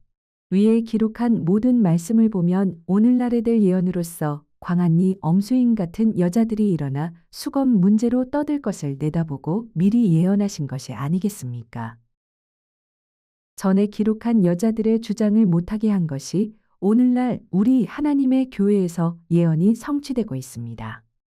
1900년 전에 고린도 교회 여자들에게 붙었던 마귀가 오늘날 마지막 하나님의 교회 안에서 엄수인 같은 여자들에게 붙어 떠들 줄은 아무도 몰랐던 것입니다. 옛날에나 오늘날에나 여자들이 주장하는 것은 마귀의 미혹으로 나타나는 것이니 이 점을 먼저 기억하고 여자들이 나와서 천사의 방언을 할지라도 그 말을 인정해서는 안 됩니다. 옛날에 고린도 교회 여자들이 극성을 부려 보통 때는 항상 쓰고 다니다가도 교회에서 예배를 드릴 때에는 수건을 벗어놓고 예배를 드리고 있었기 때문에 사도 바울은 경고의 기별을 주었던 것입니다. 제20장 여자들의 수건 문제. 고린도전서 11장 3에서 15절. 그러나 나는 너희가 알기를 원하노니 각 남자의 머리는 그리스도여 여자의 머리는 남자여 그리스도의 머리는 하나님이시라. 물은 남자로서 머리에 무엇을 쓰고 기도나 예언을 하는 자는 그 머리를 욕되게 하는 것이요 무릇 여자로서 머리에 쓴 것을 벗고 기도나 예언을 하는 자는 그 머리를 욕되게 하는 것이니 이는 머리 민 것과 다름이 없음이니라. 만일 여자가 머리에 쓰지 않거든 깎을 것이요 만일 깎거나 미는 것이 여자에게 부끄러움이 되거든 쓸지니라. 남자는 하나님의 형상과 영광이니 그 머리에 마땅히 쓰지 않거니와 여자는 남자의 영광이니라. 남자가 여자에게서 난 것이 아니요 여자가 남자에게서 났으며 창세기 2장 21에서 23절 참고 또 남자가 여자를 위하여 지음을 받지 아니하고 여자가 남자를 위하여 지음을 받은 것이니 창세기 2장 18절 참고 이러므로 여자는 천사들을 인하여 권세 아래 있는 표를 그 머리 위에 둘지니라. 그러나 주 안에는 남자 없이 여자만 있지 아니하니라. 여자가 남자에게서 난 것 같이 남자도 여자로 말미암아 났으나 모든 것이 하나님에게서 났느니라. 너희는 스스로 판단하라. 여자가 쓰지 않고 하나님께 기도하는 것이 마땅하냐? 마땅치 않다. 만일 여자가 긴 머리가 있으면 자기에게 영광이 되나니 긴 머리는 쓰는 것을 대신하여 주신 영곤이라. 헬라 원어에는 긴 머리는 가리우기 위하여 너울을 대신 주었다라고 한다.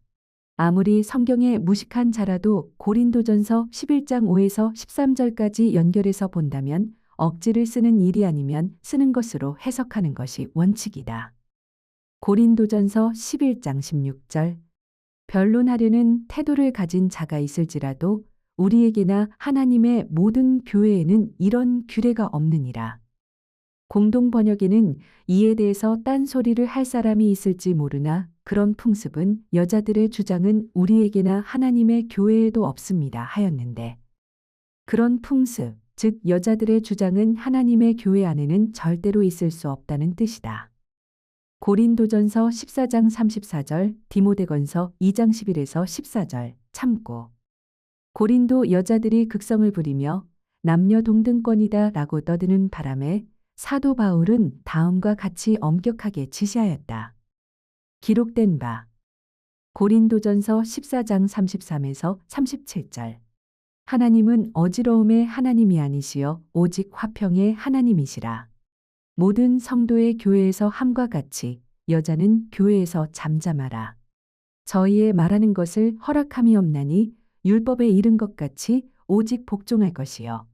만일 무엇을 배우려거든 집에서 자기 남편에게 물을지니 여자가 교회에서 말하는 것은 부끄러운 것임이라. 하나님의 말씀이 너희에게로부터 난 것이냐 또는 너희에게만 임한 것이냐.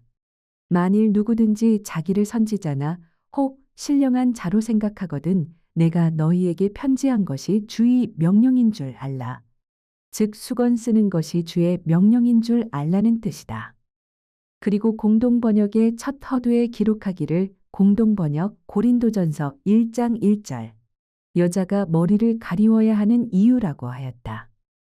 그리고 고린도후서 3장 13에서 16절의 교훈인데, 기록된 바 우리는 모세가 이스라엘 자손들로 장차 없어질 것의 결국을 주목치 못하게 하려고 수건을 그 얼굴에 쓴 것 같이 아니하노라.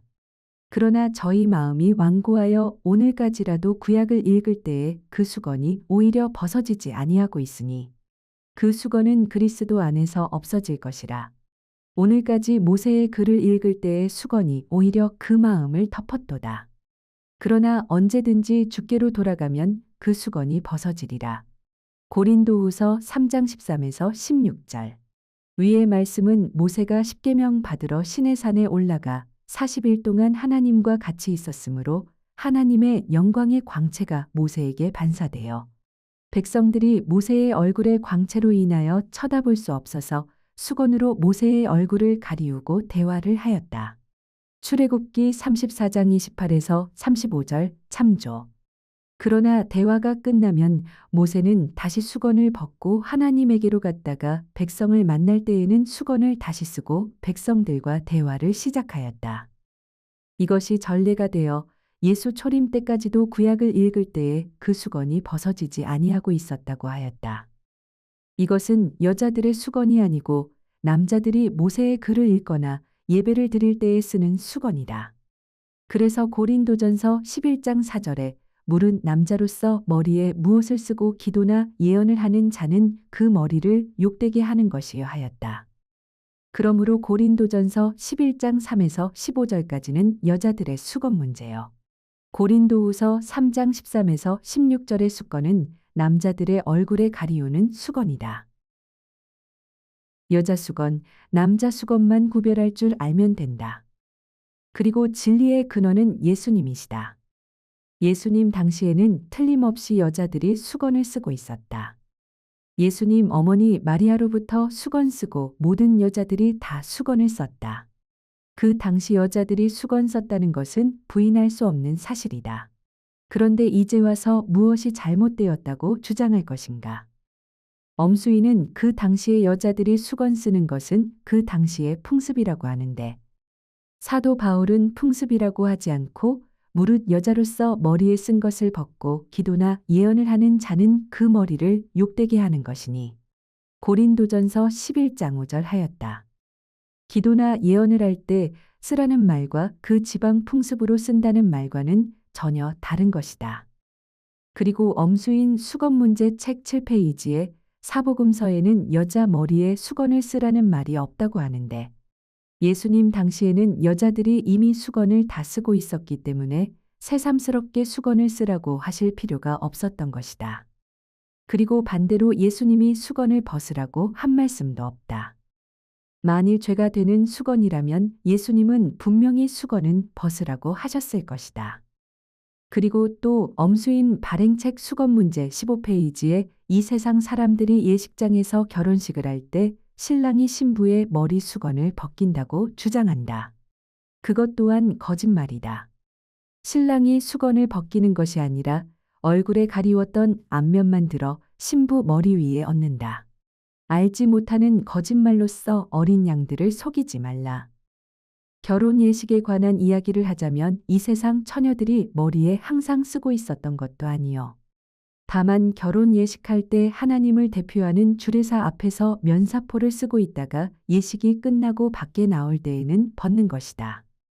엄수인 책에 기록한 모든 것이 거의 다 거짓말이다. 이외에도 많이 있지만 시간상 약하기로 한다. 그러나 여자의 머리는 남자의 영광이므로 여자는 천사들을 인하여 히브리서 1장 14절 참고 권세 아래 있는 표를 그 머리 위에 둘지니라 하였다. 여자들의 수건 문제는 결혼 예식장에서 하나님을 대표하는 주례사 앞에서 수건을 쓰듯이 어린 양의 혼인 잔치에 나온 신부들 같이 머리에 면사포를 쓰듯이 써야 한다. 아직은 혼인 잔치가 끝나지 않았다. 여자들에게는 수건을 쓰는 것이 거룩한 예복이 된다. 예복을 입지 않으면 쫓겨난다. 마태복음 22장 8에서 13절 참고 고하였다. 여자들의 머리에 쓰는 수건과 남자들의 얼굴에 가리워진 수건, 면박과 구분해야 되겠다. 오늘까지 모세의 글을 읽을 때의 수건이 오히려 그 마음을 덮었도다. 그러나 언제든지 주께로 돌아가면 그 수건이 벗어지리라. 고린도후서 3장 15에서 16절 참고 남자들의 얼굴 가린 수건을 말한다. 반대하는 엄수인은 구약 에스겔 13장 17에서 21절의 글을 가지고 반대 설명을 하였다. 만일 에스겔 13장의 수건 문제가 오늘날 하나님의 교회에 해당된 문제라면 신약 성경에도 어느 한 구석에라도 그와 같은 예언이 있어야 한다.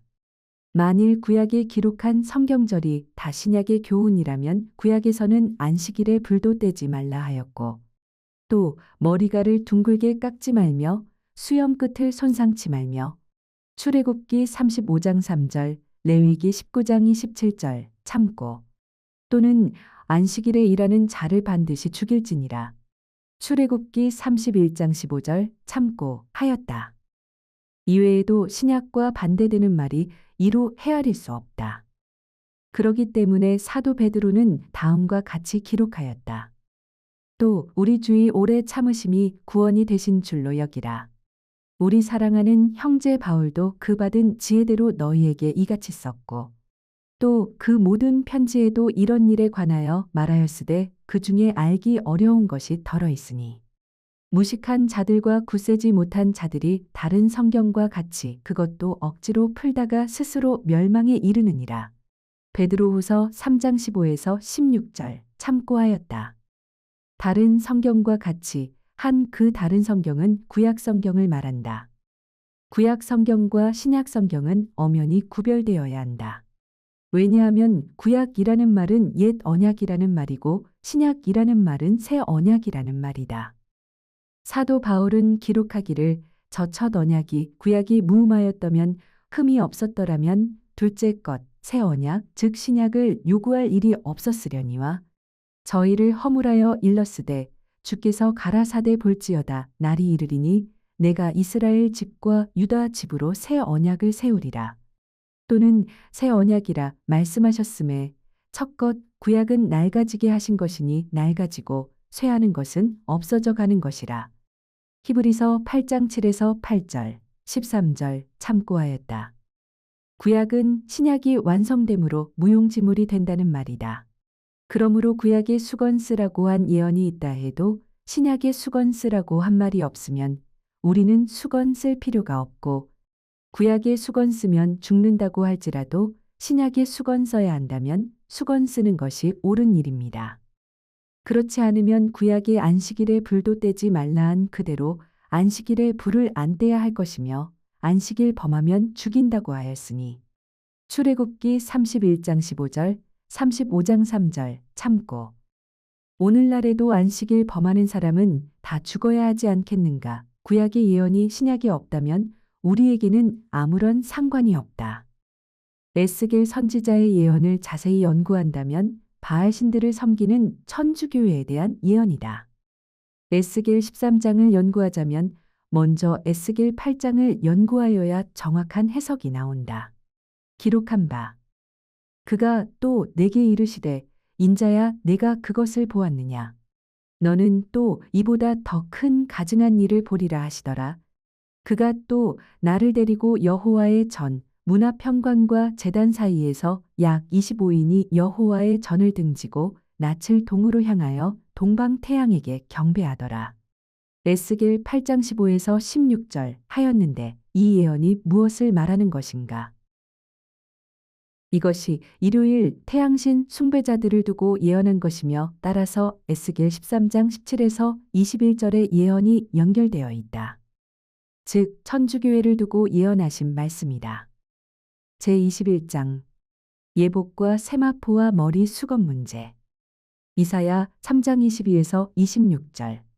예복과 겉옷과 목도리와 손주머니와 손거울과 세마포 옷과 머리 수건과 너울을 제하시리니 그때의 썩은 냄새가 향을 대신하고 노끈이 띠를 대신하고 대머리가 숱한 머리털을 대신하고 굵은 베옷이 화려한 옷을 대신하고 자자한 흔적이 고운 얼굴을 대신할 것이며 너희 장정은 칼에 너희 용사는 전란에 망할 것이며 그 성문은 슬퍼하며 곡할 것이요 시온은 황무하여 땅에 앉으리라 하였는 바. 왜 이런 저주가 내려졌느냐 하면 그들이 교만하여 타락하였기 때문이다. 이사야 3장 16에서 17절.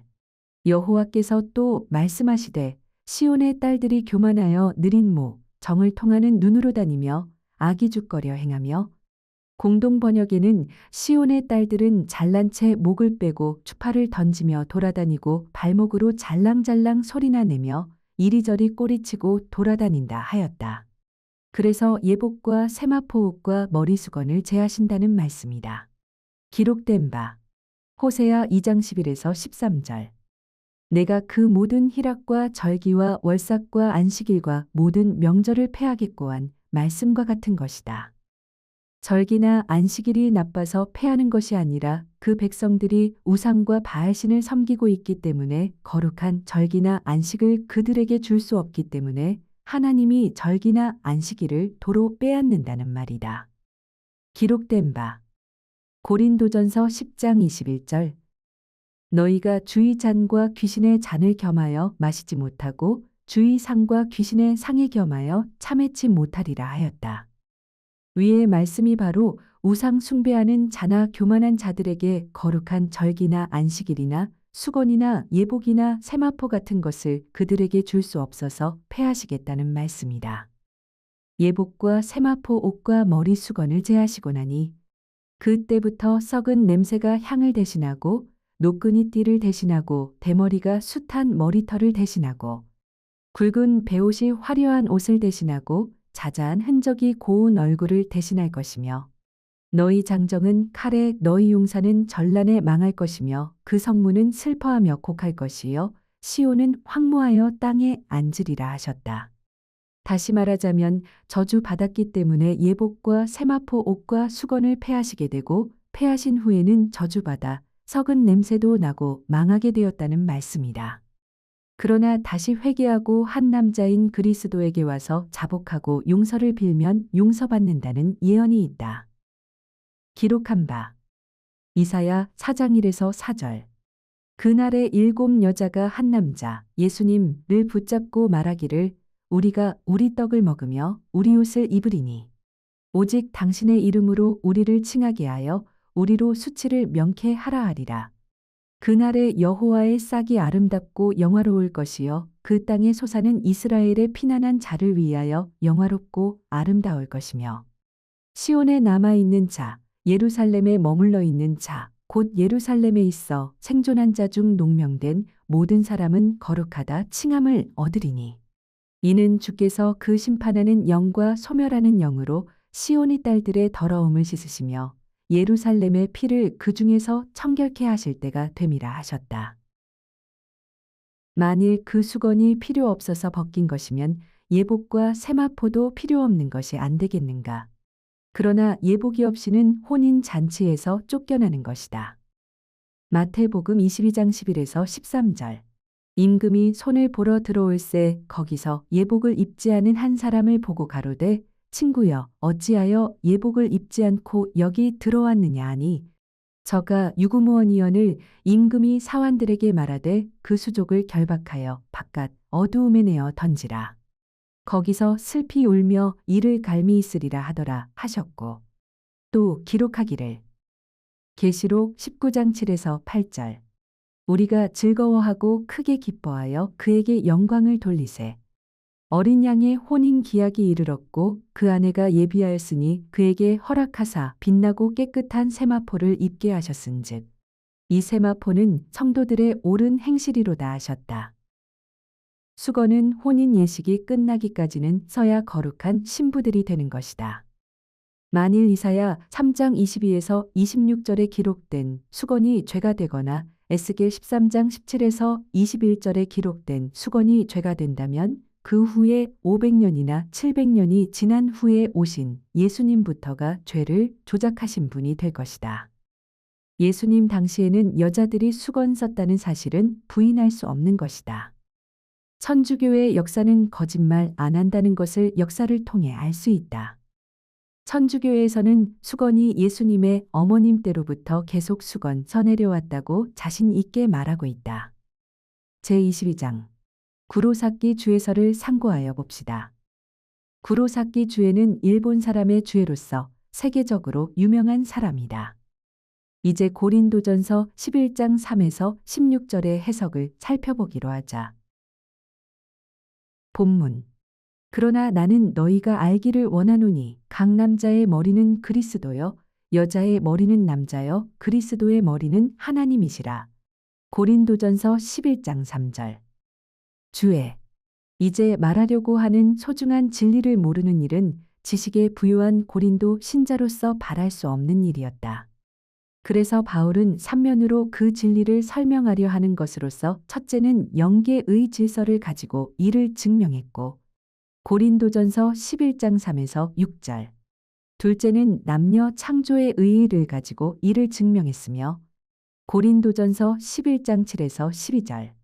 셋째는 자연의 감각에 호소하여 이를 설명하고 있다.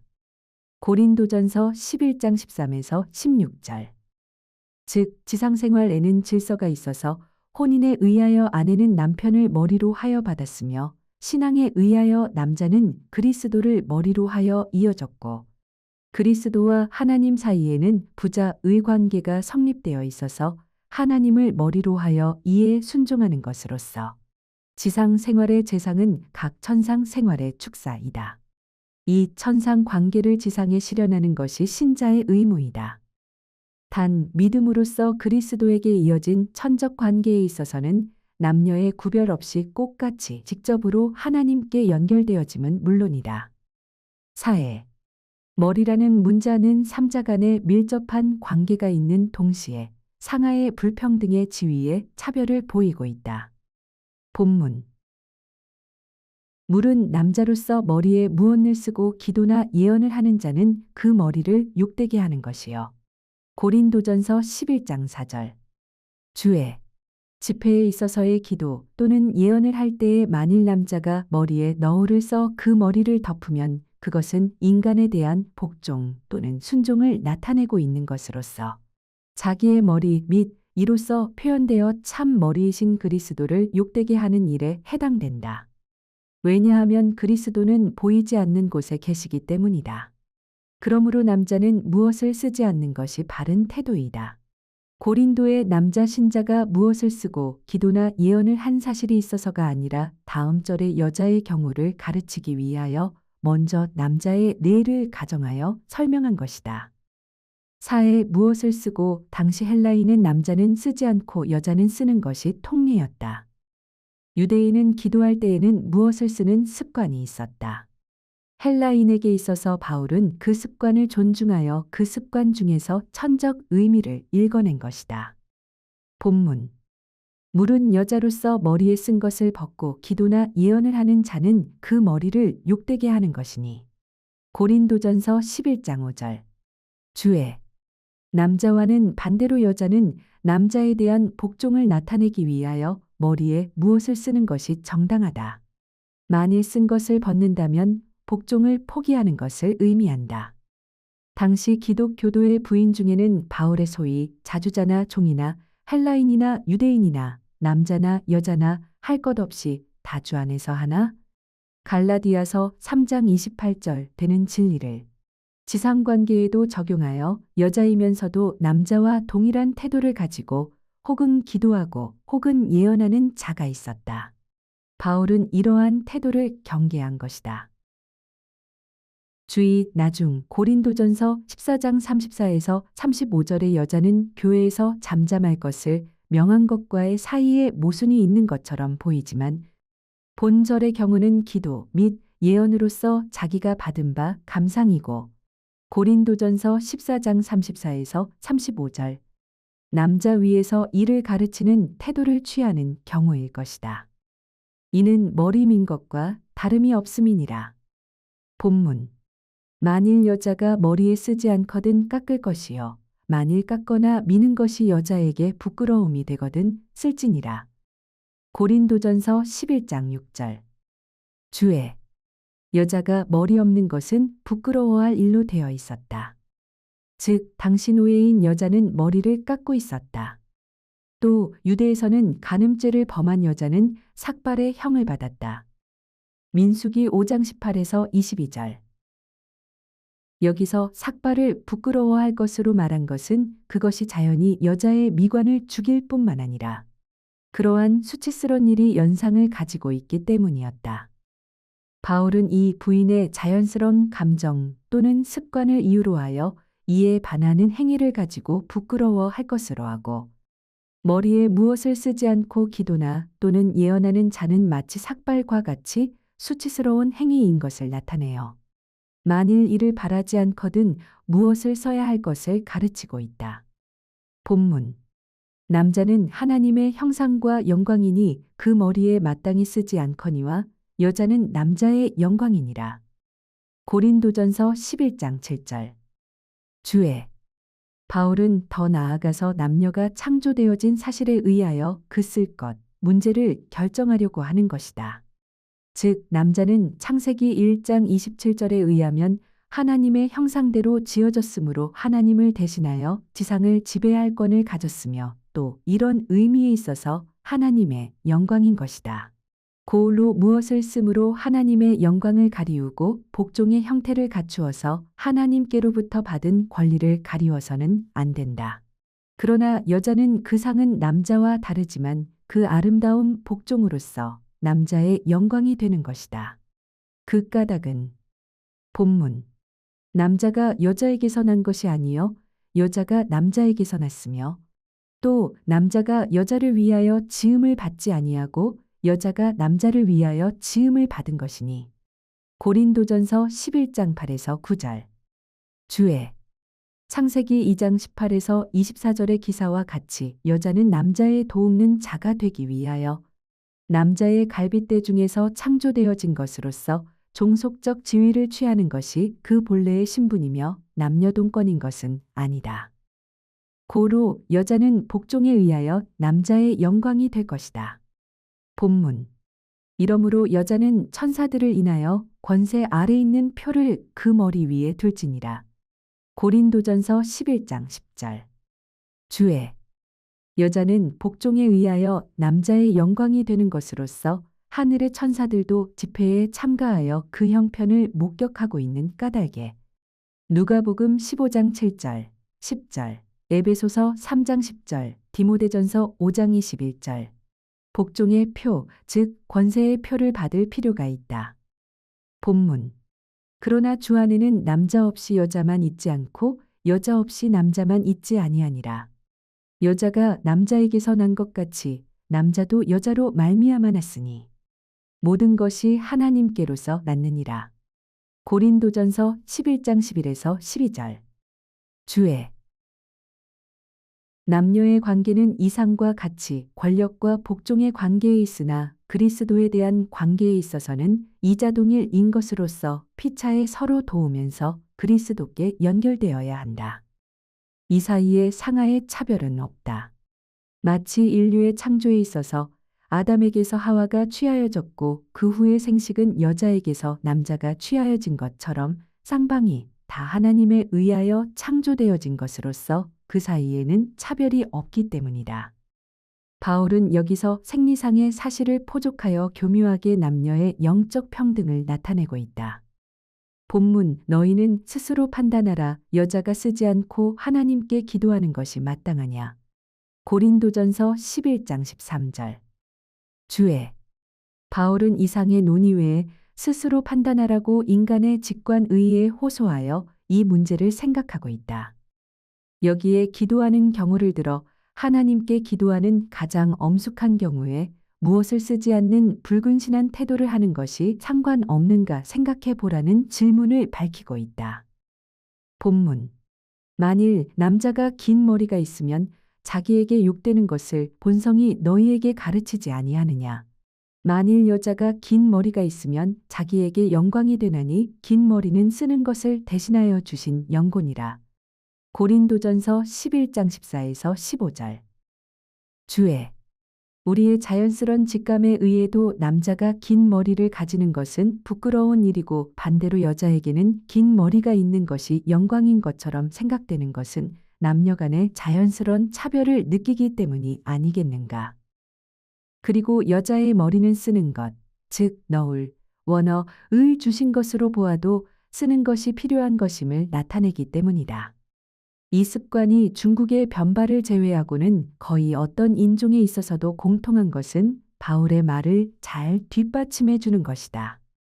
본문 변론하려는 태도를 가진 자가 있을지라도 우리에게나 하나님의 교회에는 이런 규례가 없느니라. 고린도전서 11장 16절. 주의 바울은 여기까지 논해놓고 마치 의문을 즐기는 헬라인의 반대론을 얘기한 것처럼 아무튼지 그 논의의 번거로움에 견딜 수 없는 것처럼 이 말을 하고 있다. 가령 논의가 어떻든지 여자가 쓴 것 없이 교회에서 기도하는 것은 우리 바울 및 그 동지 사이에서나 일반 여러 교회에서나 존재할 수 없다고 잘라서 말하였다. 저자 안상홍 1983년 10월 20일 초판 발행